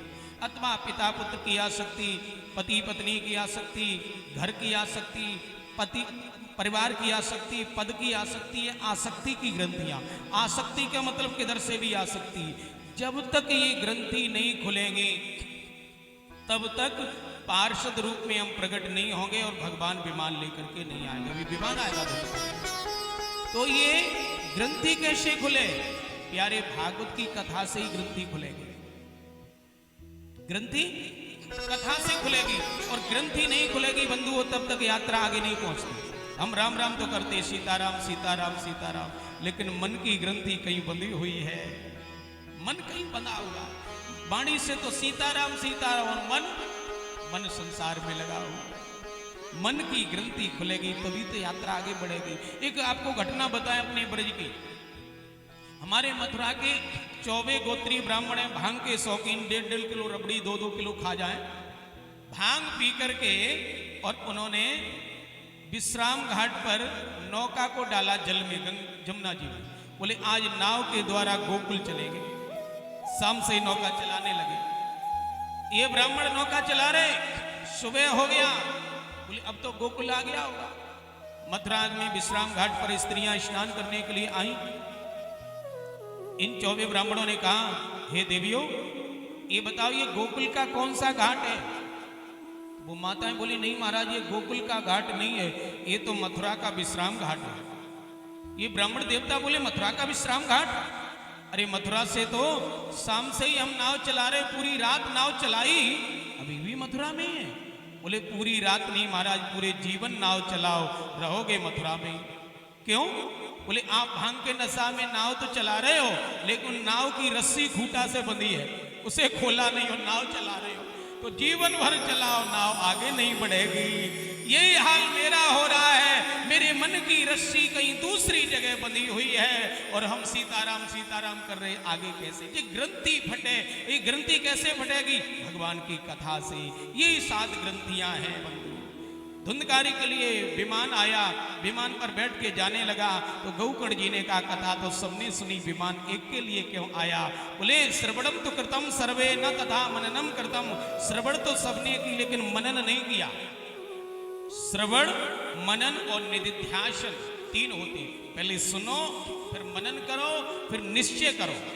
जो भी हमने सुना शाम को मनन करें, क्या सत्य था, क्या सत्य, इधर जाना का उधर जाना, फिर छलांग लगा दो तो बात बन जाएगी। हम श्रवण करते और शाम को तेरा तुझको और पढ़ करके चले जाते, इस कान से सुना, इससे निकाल देते, तो लाभ नहीं। दोबारा फिर कथा हुई, सबके लिए विमान आए, सब ने बड़े भाव से कथा सुनी, सबका उद्धार हो गया। ये विमान क्या है? हम इंतजार करेंगे 7 दिन कोई आएगा हेलीकॉप्टर। विमान का मतलब है विगता मान, फिर मान अपमान रहता नहीं, ना सम्मान की जरूरत रहती है। जो भगवान की कथा सुनते हैं वो मान अपमान से रहित हो जाते हैं। साधु जो होते ना, उन्हें मान, कोई माला डाले तो खुश नहीं, धूल डाल दे तो दुखी नहीं होते। लेकिन विमान का एक दूसरा अर्थ है विशिष्ट मान भी है। फिर ऐसे संतों का हम समाज वाले सब सम्मान करते हैं। बोलो भक्त वत्सल भगवान की। सबका उद्धार कर दिया, जैसे अयोध्या का उद्धार श्री राम जी ने किया, द्वारका का उद्धार द्वारका वासियों का श्री कृष्ण ने किया, आत्मदेव ने पूरी नगर का उद्धार कर दिया। बोलो भक्त वत्सल भगवान की। 6वें अध्याय में भागवत की विधि बताई गई। अगर आनंद के लिए कथा सुनो तो सदा से ब्यास श्रीमद् भागवत की कथा कभी भी सुनो। और अगर अनुष्ठान के रूप में कथा सुनी जाए तो किसी योग्य विद्वान से मुहूर्त निकलवाओ, उसके हिसाब से कथा करो। और विवाह यादृशम वित्तम तादृशम पर कल्पित। कन्या के विवाह में जितना हम धन खर्च करते, उत्साह रखते, उतना ही रखना चाहिए। फिर श्रोता वक्ता के कई नियम बताए कैसे होने चाहिए। बोले व्रत रह के कथा सुनो, व्रत रह के नहीं सुन सकते हो तो घृत पान करके, भागवत में लिखा घृत पानम पय पानम, घी पी के कथा सुनो। सुबह 1 किलो घी पी लो, कथा में बैठो, दिन भर सुनो आराम। बोले महाराज पेट खराब कराओगे क्या घी पी के? घी नहीं पचेगा। तो बोले पय पानम, दूध पी के सुनो। इतने से भी काम नहीं चल रहा है तो लिखा है फलाहारेण, फलाहार करके सुनो।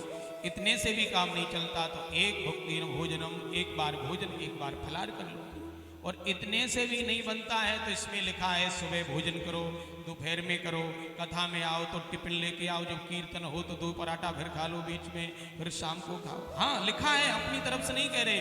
भोजनम तो ब्रह्मण्य कथा श्रवण कारकम न उपवासो बरा प्रोक्ता कथा विघ्न करो। भोजन का निषेध इसलिए बताया गया कि भोजन करके बैठोगे तो आलस आएगा, कभी इधर मटकोगे, कभी इधर पैर, कभी एक आसन पर नहीं बैठ सकते हो। तो हल्का खाओगे ना तो आलस नहीं आएगा, नींद नहीं आएगी। लेकिन कुछ भोजन भट्ट होते, एक ही बार खाएंगे, 1 बार फलाहार, तो अब बार बार घड़ी देख रहे कब कथा बंद हो, कब जाए, कब कथा बंद हो। इससे तो अच्छा है भोजनम तो ब्रह्मण्डे कथा श्रवण कारकम। अरे उससे तो अच्छा भोजन करके बैठो। भोजन का निषेध इसलिए नहीं बताया गया कि भोजन करके बैठोगे तो पुण्य नहीं मिलेगा, व्रत रह के सुनोगे तो ज्यादा पुण्य मिलेगा। भोजन करके अगर कथा सुन सकते तो बहुत अच्छी बात, और व्रत रह के कथा सुन सकते तो भी बहुत अच्छी बात। कैसे भी रहो लेकिन कथा सुनो। कथा में नियम तो बहुत बताए, आज के युग में वो नियम नहीं हो पाते। पत्तल में भोजन करो, जमीन या तख्त पर शयन करो, ब्रह्मचर्य का पालन करो, क्रोध नहीं करो, और सोने के सिंहासन पर भागवत रख के दान करो। बहुत लिखा, कौन कर सकता है? इसमें एक नियम है, उसका अगर पालन कर लो तो सब नियमों का पालन हो जाता है। क्या? बोले एक नियम ले लो, ये 7 दिन की कथा पूरी हम सुनेंगे। ये 7 दिन की कथा एक शब्द भी निकल न जाए फिर भी आपको पूरा फल मिलेगा। लेकिन कुछ लोग नहीं सुन पाएंगे, चलो 2 दिन सुन लो, 3 दिन सुन लो, फिर भी तुम्हारा कल्याण हो जाएगा। सज्जनों, नल एक आदमी लगाता, पानी सब पीते हैं। भगवान की कथा से 3 पवित्र होते। वासुदेव कथा प्रश्ना पुनाति, भगवान की कथा से 3 पवित्र हो जाते।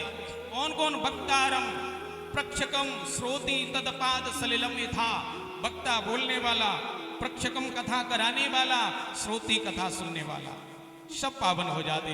बोलो भक्त वत्सल भगवान की। सबके लिए विमान आया, सबका कल्याण हुआ। बोलो भक्त वत्सल भगवान की। आए 2 मिनट हरि नाम पे लें, उसके बाद प्रथम स्कंद में प्रवेश करेंगे, फिर आरती बाद में होगी। ओ सखीरी चले सब बरसाने में आज लाडली प्यार।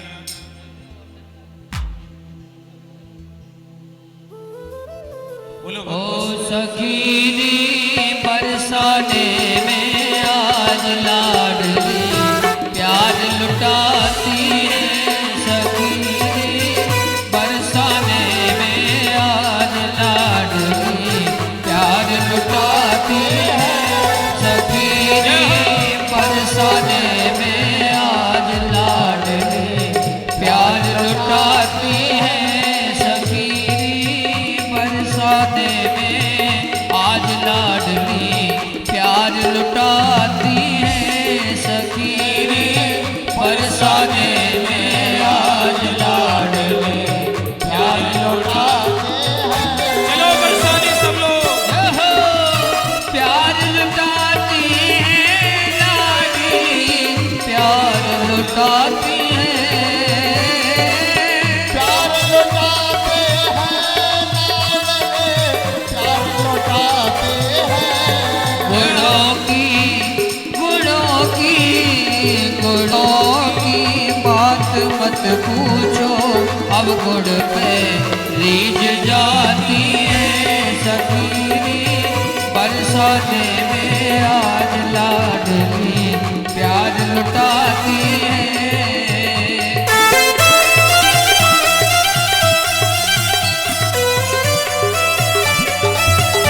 रहो हरे राधे।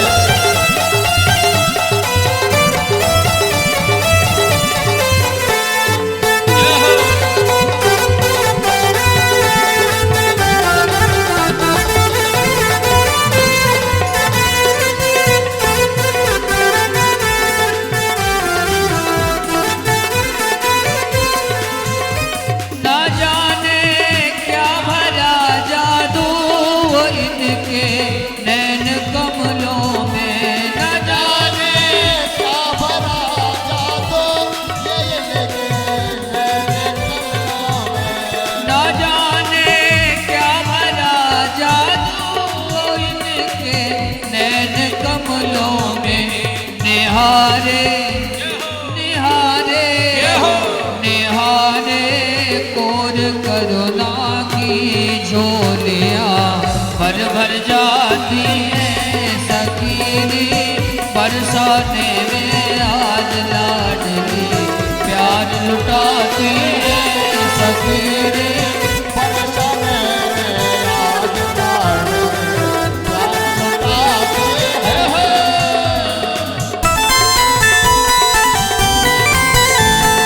राधे।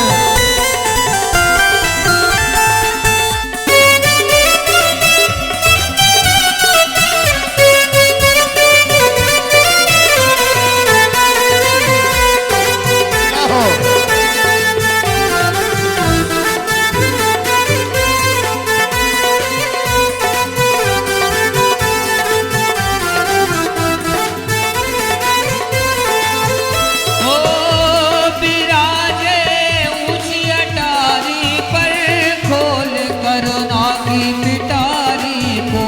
बिराजे ऊंची अटारी पर खोल करुणा की पिटारी को।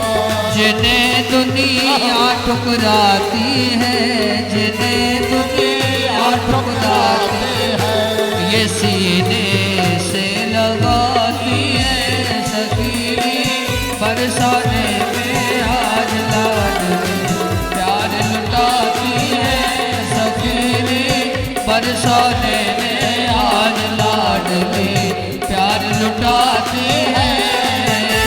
जय राधे राधे राधे जय राधे राधे राधे जय राधे राधे राधे जय राधे राधे राधे जय राधे राधे राधे जय राधे राधे राधे जय जय श्री राधे। बोलो भक्त वत्सल भगवान की जय हो। वृंदावन बिहारी लाल की जय हो। सज्जनों, भागवत की ये महिमा है। इसी भागवत को श्री सुखदेव जी महाराज ने राजा परीक्षित को श्रवण कराई।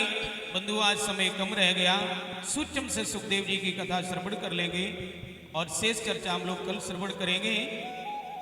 सुखदेव जी के जन्म की कथा कौशिकी संहिता में है। भागवत में तो संकेत है, यम प्रव्रजंत मन पेतम पेत कृत्यम द्वैपायनो ग्रह कातरया जुहा पुत्रेति तन्मयतया तरबो विनय दुस्तम सर्वभूत हृदय मुनिमान दोषी। जिनका जन्म हुआ, जन्म होते ही सन्यासी बन गए, नाल चंदन संस्कार भी नहीं हुआ और वो सन्यासी बन करके नाल हाथ में पकड़ के जंगल की तरफ दौड़ रहे और पीछे पीछे पिताजी जा रहे, व्यास जी बेटा बेटा बेटा, तो वृक्षों से बाज आ रही सुखो हम सुखो हम सुखो, मैं ही सुखदेव हूं मैं ही सुखदेव। ये संकेत में कथा है, कौशिकी संहिता में उनके जन्म की कथा विस्तार से। ये सुखदेव जी हैं कौन बंधु? श्री सुखदेव जी महाराज भगवान राधा और किशोरी राधा रानी और भगवान श्री कृष्ण, राधा कृष्ण के लीला सुख हैं गौलोक धाम में। ये कथाएं नित्य लीलाएं नहीं है, ये व्यवहारिक लीलाएं हैं। इन व्यवहारिक लीलाओं के द्वारा नित्य लीलाओं में प्रवेश मिलता है। आज भी ठाकुर जी लीलाएं करते, क्या इतनी लीलाएं नहीं है? निकुंज में आज भी लीलाएं होती हैं। उन लीलाओं में प्रवेश पाने के लिए व्यवहारिक लीलाएं श्रवण करनी पड़ती है। जब भगवान धराधाम को आने लगे तो किशोरी राधे रानी के बिना तो आते नहीं है। ये उनकी आह्लादनी शक्ति है। राधा का मतलब क्या है? भक्ति की अविचल धारा। धारा धारा बोलोगे तो राधा शब्द हो जाएगा। जैसे गंगोत्री से गंगा चली तो वो क्या है? धारा।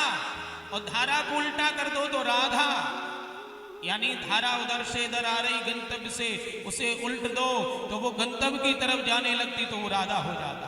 ये जीव जहां से आया, जीव जहां से आया है वहां की तरफ, उन परमात्मा की तरफ जो मोड़ दे वही तो राधा है। यद गत्वा निवृत्तन्ते तद्धामं परमम्। किशोरी राधा रानी भी आने के लिए तैयार हुई तो सुखदेव जी भी आने के लिए तैयार हुए। सुखदेव जी लीला सुख है। गौलोक धाम में राधे कृष्ण की धुनी लगाते हैं। कभी राधा रानी अपने कर कमल पर विराजमान कर लेती और कहती कृष्ण कृष्ण भद, तो कृष्ण कृष्ण बोलते। कभी श्री कृष्ण भगवान अपने कर कमल पर विराजमान करते हैं और अपना दाहिना कर उनके मस्तक पर पधराते हैं और कहते सुख राधे राधे भद, तो राधे कृष्ण की धुनी लगाती। उन्होंने कहा मैं भी चलूंगा। भगवान ने कहा आप क्या करेंगे जाके? प्रभु आप क्या करेंगे? बोले हम नवीन लीलाएं करेंगे, भक्तों के ऊपर कृपा करेंगे, तो उन लीलाओं का विस्तार प्रचार प्रसार हम करेंगे। तो वही सुखदेव जी एक तोती की गर्भ से अंडे के रूप में पड़े हुए, तोती की मृत्यु हो गई तो वो अंडा पड़ा हुआ, जब तक पक्षी बैठता नहीं तो तब तक उसमें से बच्चा नहीं होता। इधर भगवान शंकर जी अमरनाथ जी विराजमान है, पार्वती माता थी। भोले बाबा अभी तक कथा नहीं सुनाई, मस्ती से रहते, आनंद से रहते। भगवान को जब नवीन कार्य करना होता तो अपने मन का स्मरण करते। भगवान के मन है नारद। नारद शब्द का अर्थ है नारम ज्ञानम ददाति नारद, जो विशुद्ध ज्ञान देने वाला वो नारद। अथवा नारद जिनकी वाणी रद्द न हो वो नारद। अथवा नारद जी कहते हैं ब्रह्मा जी का पुत्र हूं नारद मेरा नाम, इधर की चुगली इधर लगाना ही हमारा काम। यहाँ की वहां लगाने में नारद जी बड़े आ गए। तो श्री नारद जी आए। शंकर जी तो कहीं गए हुए थे, पार्वती माता ने, पार्वती माता ने स्वागत किया।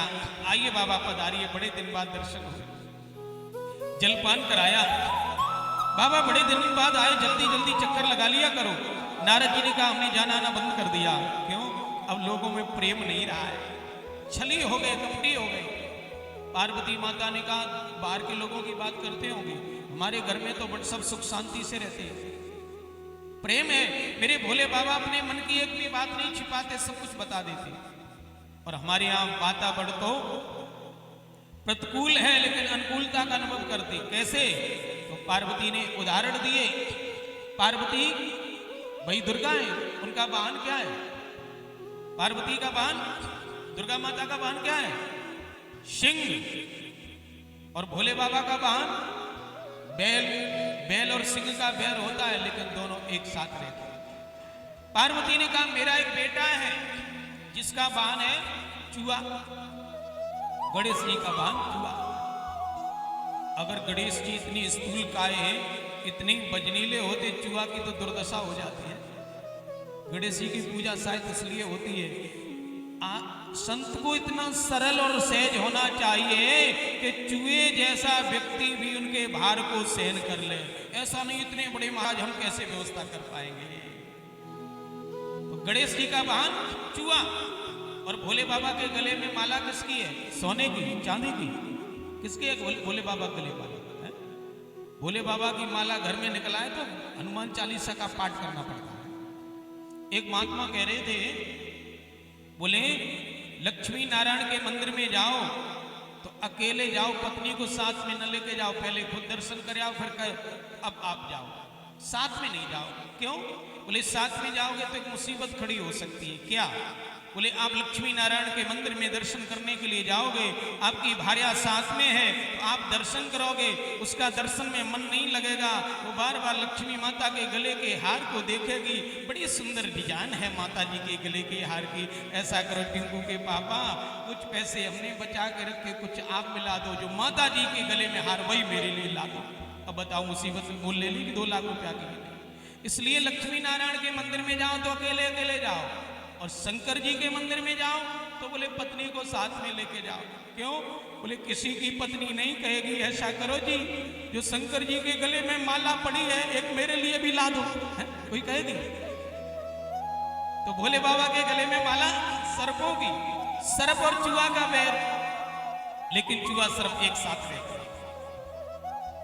एक मेरा बेटा है कार्तिक, उनका वाहन है मोर, मयूर। मयूर और सर्प का बैर होता है लेकिन दोनों साथ में रहते हैं। शंकर जी हमको सिखा रहे हैं परिवार में एक जैसे सब लोग नहीं होंगे। कोई सर्प विचार का होगा, कोई चूहा के विचार का, कोई बैल भोला होगा, कोई सिंह के विचार का होगा, लेकिन सबको मिलके एक साथ रहना चाहिए। लेकिन बंधुओं बड़ी विडंबना है, आज हम लोग सहन नहीं कर सकते। लोगों की, परिवार वालों की गलतियों की लिस्ट बनाए रखते हैं, तुम में ये कमी, तुम में ये कमी। जब अंगुली एक हम खड़ी करते तो 3 मेरी तरफ हो जाती है। अगर उसमें एक गलती तो 3 गलती हमें भी। प्रेम से रहना चाहिए। परिवार में एक जैसे नहीं होते, बर्तन कई तरह के होते खड़कते रहते हैं। प्यार से रहना चाहिए, मेल मिलाप से रहना चाहिए। ये छोटा सा जीवन है बंधुओं, ये बड़े भाग्य से मानव जीवन मिला। क्या बैर करना है, क्या द्वेष करना है? प्रेम से जी लो यार, प्रेम से जी लो। आज भाई भाई में झगड़ा होता, बड़ा भाई कहता छोटे को ज्यादा दे दिया, छोटा कह रहा बड़े को ज्यादा दे दिया। अगर छोटे को कुछ ज्यादा दे दिया तो बड़े को संतोष कर लेना चाहिए, छोटा भाई मेरा बेटे के समान है, चलो हम समझेंगे बेटे को ज्यादा दे दिया। अगर बड़े को ज्यादा दे दिया तो छोटे को संतोष कर लेना चाहिए, बड़ा भाई बाप के बराबर है, मैं समझूंगा मेरे बाप ने मुझे कम दिया। और आज सगे भाई मुकदमा लड़ते, एक इधर वकील को लिए खड़ा, एक इधर वकील को लिया, और हम रामायण सुनते, भागवत सुनते। रामायण के भाइयों को देखो, राम जी ने भरत के लिए पूरी सत्ता को धकेल दिया। भरत जी फिर गए चित्रकूट में, राम जी के पास है प्रभु आप स्वीकार करो। अयोध्या की सत्ता को एक उधर धकेल रहा, एक उधर धकेल रहा, और आज भाई भाई का दुश्मन बन रहा है। सज्जनों अदालत में खड़े, क्या हुआ? बोले 2 फुट जमीन बढ़ा ली। अरे प्यारे 2 फुट जमीन बढ़ा ली तो क्या हो गया? माता पिता के देहांत के बाद पत्नी भी नहीं मिल सकती है, पुत्र भी हो सकता है, लेकिन प्यारे सहोदर भाई नहीं होता। इसलिए भाई भाई प्रेम से रहो, भगवान की बड़ी कृपा होती है, तब ऐसा कभी संतों का आगमन कथा होती है। तो इस कथा से हमको कुछ न कुछ सीख लेनी चाहिए बंधु, सीख लेनी चाहिए। परिवार में एक जैसे लोग नहीं होते, कोई शेर है, कोई बैल है, कोई चूहा है, कोई सर्प है। भोले बाबा के घर में सब है। तो नारद जी ने कहा फिर तो भोले बाबा ने एक बात जरूर बताई होगी, क्या उनके गले में जो मुंडों की माला पड़ी है, मुंड किसकी? बोले ये बात तो हमने पूछी नहीं और उन्होंने बताई नहीं। बोले यही तो सबसे बड़ा कपट है। क्या? बोले वो मुंड सब आपके ही है। इतनी बार आपका जन्म हुआ, इतनी बार मृत्यु हुई। बोले मेरे पति की क्यों नहीं मृत्यु हुई? बोले उनके पास अमर कथा, वो अमर कथा का पान करते रहते। आहा, नारद जी ने पार्वती को बैठा दिया। पार्वती ने कहा बैठो, आने दो। बोले अब समय नहीं माता जी, अब हम चले। नारद जी वहां से खिसक लिए। शंकर जी रास्ता में मिले, भोले बाबा को प्रणाम करके नारद जी ने कहा माता जी याद कर रही, जल्दी जाओ। बोले आप उधर से आ रहे तो जरूर याद कर रही होगी। भोले बाबा जैसे ही आए तो पार्वती नाराज, और माताएं सज्जनों नाराज होती तो करती क्या? कैसे पहचानो माताएं नाराज है? जब थोड़ी नाराज होती हैं तो कैसे समझ में आएगा कि नाराज है? जब रसोई के बर्तन आपस में खटपट करें, एक प्लेट को उठाए और 3 को गिराए तो समझो नाराज है। सब्जी परोसते समय चम्मच की आवाज दरवाजे के बाहर तक जाए तो समझाओ कि पत्नी नाराज है। और ज्यादा नाराज होती तो क्या करती है? चूल्हा में डाल दिया 2 बाल्टी पानी, अब तो गैस चूल्हा है तो रेगुलेटर निकाल के फेंक दिया, रख दिया और चद्दर तान के सो गई। न भोजन बनेगा, न खाऊंगी, न खाने दूंगी, भोजन में हड़ताल। और ज्यादा नाराज होती तो क्या करती है? कपड़े उल्टे सीधे डाले बैग में, बेटा के सिर पर रख दिए, चल मामा के अब रहना ही नहीं। तो पार्वती बड़ी नाराज। भोले बाबा आए, बोले देवी कुछ नाश्ता पानी बना के नहीं बना? बोले बहुत दिनों तक बना, अब नहीं बनेगा। क्या बात हुई? बोले आप बड़े कपटी हो, बड़े छली हो। शंकर जी ने कहा इस भाषा में पहले तो बात नहीं करती थी, इस भाषा में आज बात कर रही। क्या कुटिया पर कोई आया था? बोले नारद जी आए थे। बोले बस हो गया काम। क्या कह के गए? बोले आपके गले में मुंडों की माला, ये मुंड किसके? आपने मुझे अब तक बताया नहीं। तो भोले बाबा ने कहा हे देवी, ये मुंड जो है ना, मेरे और तेरे प्रेम के प्रमाण है। हम तुमसे इतना प्रेम करते हैं, जब तुम्हारा शरीर छूट जाता है तो उसको सिर को काट के अपनी माला का मनिया बना लेता। बोले आपका शरीर क्यों नहीं छूटा? बोले आप, शंकर जी ने कहा मैं अमर कथा का पान करता रहता हूं। तो पार्वती ने हाथ जोड़े, हे प्रभु जिसके आंगन में कलप वृक्ष हो उसे फिर भी मरना पड़े, आपके पास अमर कथा है तो मुझे भी सुनाओ। तो शंकर जी ने कहा बाहर देख लो कोई है तो नहीं। शंख बजाया तो सब पक्षी भी उड़ गए थे, कोई अनादिकारी कथा न सुन ले। भोले बाबा कथा सुनाने लगे, पार्वती माता कथा सुन रही, एक ही श्रोता एक ही वक्ता। तो शंकर जी ने कहा बीच बीच में हुंकारी भरनी पड़ेगी, ओम ओम बोलना पड़ेगा। पार्वती जी बीच बीच में ओम ओम बोल रही, शंकर जी आंख बंद करके कथा सुना रहे। कथा के प्रभाव से वो अंडा था, उसमें से बच्चा हो गया और बड़ा भी हो गया। 10वें स्कंद तक की कथा सुनी। 11 स्कंद में ज्ञान की बड़ी चर्चा है। वहां पार्वती को नींद आ गई, पार्वती सो गई, हुंकारी बंद हो गई। उस बच्चे ने विचार किया, तोता के बच्चे ने, हुंकारी बंद हो गई तो कथा कहीं बंद न हो जाए। तो तोता ही पीछे वृक्ष पर बैठा हुआ डाली पर ओम ओम बोलने लगा। कथा पूर्ण हुई। भोले बाबा ने जय जयकार की, बोलो द्वारिकाधीश भगवान की। पार्वती आरती की थाली निकालो, कथा पूरी हो गई। तो पार्वती ने कहा 11 स्कंद में उद्धव जी ने भगवान से भगवत धर्म के बारे में पूछा, भगवान ने क्या कहा? बोले ये तो बहुत पहले का स्टेशन था, गाड़ी तो बहुत आगे निकल आई। ये तो 11 स्कंद की कथा थी, अब तो 12वीं पूर्ण हो गया है। बोले यहाँ से आगे की कथा हमने नहीं सुनी। कहाँ गई थी? बोले नींद आ गई। नींद आ गई? बोले हाँ। बोले हुंकारी कौन भर रहा था? बोले मालूम नहीं, पीछे देखा तो आंख बंद करके ओम ओम ओम बोल रहा। शंकर जी ने कहा इसने कथा सुनी, अच्छी बात है, लेकिन कथा का अपमान किया है। नियम ये होता है व्यास मंच के सामने बैठ करके कथा सुनो, और व्यास मंच से श्रोता का मंच चाहे आधा हाथ ही नीचा हो, आधा फुट ही नीचा हो, नीचा होना चाहिए, ऊंचा नहीं होना चाहिए। इसने व्यास से ऊपर बैठ के कथा सुनी, कथा का अपमान किया, इसे मैं छोड़ूंगा नहीं। संगार के देवता और शंकर जी ने अपने केस खोल दिए और त्रिशूल लेके दौड़ पड़े तोता के पीछे। ये तोता दौड़ा हुआ गया। हाँ, व्यास जी की पत्नी है जिनका नाम बिटका है, पिंगला भी है। वो सूर्य भगवान को अर्घ दे रही थी।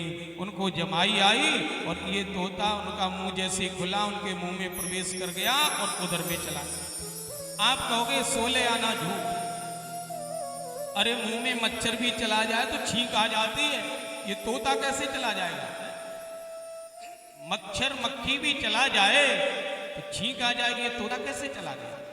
प्यारे ये वही तोता है, इस शरीर को कांच की पेटी में बंद कर दो उसके बाद भी तोता निकल जाता है। पीछे से भोले बाबा पहुंचे, व्यास जी ने सम्मान किया। आज मेरे अहोभाग जो भोले बाबा पधारे स्वागत के लिए आए, भोले बाबा ने कहा स्वागत सम्मान बाद में करना, पहले ये बताओ मेरा चोर कहाँ है? चोर? तुम्हारा चोर क्या चोरी कर ली? अरे मान लिया जाए आपके वस्त्रों की चोरी की तो पहनते ही नहीं हो, मान लिया जाए आपके वाहन की चोरी कर की तो वाहन है ही नहीं, क्या चोरी? चोर और आपकी संगति नहीं बैठ रही, चोर और आपकी संगति नहीं बैठ रही, क्या चोरी की? क्या चोरी आपकी? बोले आपकी कोई जमीन पर कब्जा कर लिया? जमीन है ही नहीं, शमशान पर रहते। भोले बाबा शमशान पे रहते। भोले बाबा का जब विवाह हुआ तो पहली बार जा रही थी पार्वती बेल पर बैठ करके, सोच रही थी ऐसे मेरे जेठ होंगी, ऐसी सास होंगी, ऐसे देवर होंगे, ऐसा घर होगा। चले जा रहे, जहां शमशान जल पर मुर्दा जल रहे थे वहीं रुक गए। पार्वती ने कहा और आगे चलो, रुक क्यों गए? भोले बाबा ने कहा यहां से आगे कोई जाता ही नहीं, यात्रा का अंतिम पड़ाव है, शमशान से ज्यादा कोई जाता ही नहीं। पार्वती ने कहा बात तो ठीक कह रहे। तो पार्वती ने फिर तर्क किया, बोले नया नया विवाह किया, चलो अपने यार दोस्तों से मिल लो। चल गए। शंकर जी ने कहा किस किस यार दोस्त के पास में जाऊं, कहां कहां जाऊं? यहीं बैठो, एक न एक दिन सब मिलने यहीं आएंगे, यहीं मिलने आएंगे। तो भोले बाबा के पास कोई ऐसी जमीन भी नहीं। क्या चोरी की? बोले अमर कथा की चोरी की। अमर कथा क्या होती है? बोले अमर कथा को जो सुन लेता वो मरता नहीं। और अभी अभी एक तोता आया है, उसने पीछे बैठ करके वृक्ष पर बैठ के कथा सुनी, उसे मैं छोड़ूंगा नहीं, मार डालूंगा, कथा का अपमान किया। तो भोले बाबा ने कहा, तो व्यास जी ने कहा आप बड़े भोले हो। अरे जब तोता ने एन कैन प्रकार कथा सुनी ली तो उसे कैसे मार पाओगे? क्योंकि आप ही कह रहे जो कथा सुन लेता वो अमर हो जाता है, और एन कैन प्रकार तोता ने कथा सुनी तो अमर हो गया, उसे मार कैसे पाओगे? और मार दोगे तो कथा की महिमा कहां रहेगी? भोले बाबा ने वही प्रणाम किया, जाने लगे। बड़े भोले, भोले बाबा के समान कोई भोला नहीं है। 2 लोटा पानी चढ़ा दो, जो चाहो सो मांग लो, 2 लोटा पानी चढ़ा दो। और नाराज हो जाए पहले तो भोले, नाराज हो जाए तो भाले, भाले के समान है। एक कथा आपने सुनी होगी, भक्त एक शिव का चला शिव को मनाने।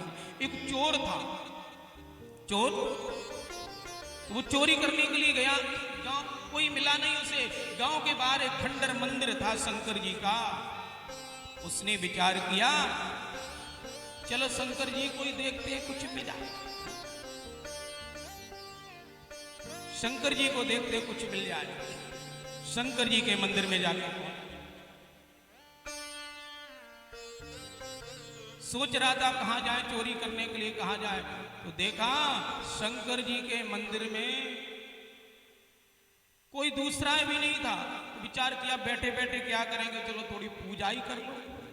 और 1 लोटा जल लिया उसने वहीं कुएं से, और जल लेकर के शंकर जी के मंदिर में जा रहा है। चलो शंकर जी की पूजा कर ले। शंकर जी के ऊपर जल चढ़ाया, और जल चढ़ाने के बाद घंटा बजाना होता ना, घंटा बजाने के लिए ऊपर देखा तो सोने का घंटा लटक रहा। चोर ने विचार किया हे भोले बाबा, अगर ये घंटा मुझे मिल जाए तो जीवन की चोरी छूट जाएगी, जीवन की चोरी। अब घंटा मिले कैसे? क्योंकि घंटा तो ऊंचा था, वहां कोई टेबल नहीं, कोई मेज नहीं, तखत नहीं, कुर्सी नहीं, सीढ़ी नहीं, तो कैसे मिले? इधर उधर देखने लगा, कोई नहीं मिला, तो शंकर जी के ऊपर ही खड़ा हो गया और घंटा उतारने लगा। उसी समय शंकर जी प्रकट हो गए। बरम गुरु वरदान मांगो, वरदान मांगो, वरदान मांगो। चोर डर गया, महाराज मैं कोई भक्त नहीं हूं, हमने कभी दूध नहीं चढ़ाया, जल नहीं चढ़ाया, दूध नहीं चढ़ाया, गन्ने का रस नहीं चढ़ाया, मुझे क्षमा कर दो, मैं चोर हूं। तो बोले हम तेरे ऊपर ज्यादा प्रसन्न है। क्यों? दुनिया के लोग तो कोई जल चढ़ाते, कोई दूध चढ़ाते, तू तो स्वयं ही चढ़ गया। अब देखते ओ भक्त एक शिव का चला, शिव को मनाने के लिए। भक्त एक शिव का चला, शिव को मनाने के लिए। भक्त एक शिव का चला, शिव को मनाने के लिए। हाथ लोटा पुष्प लेकर शिव को चढ़ा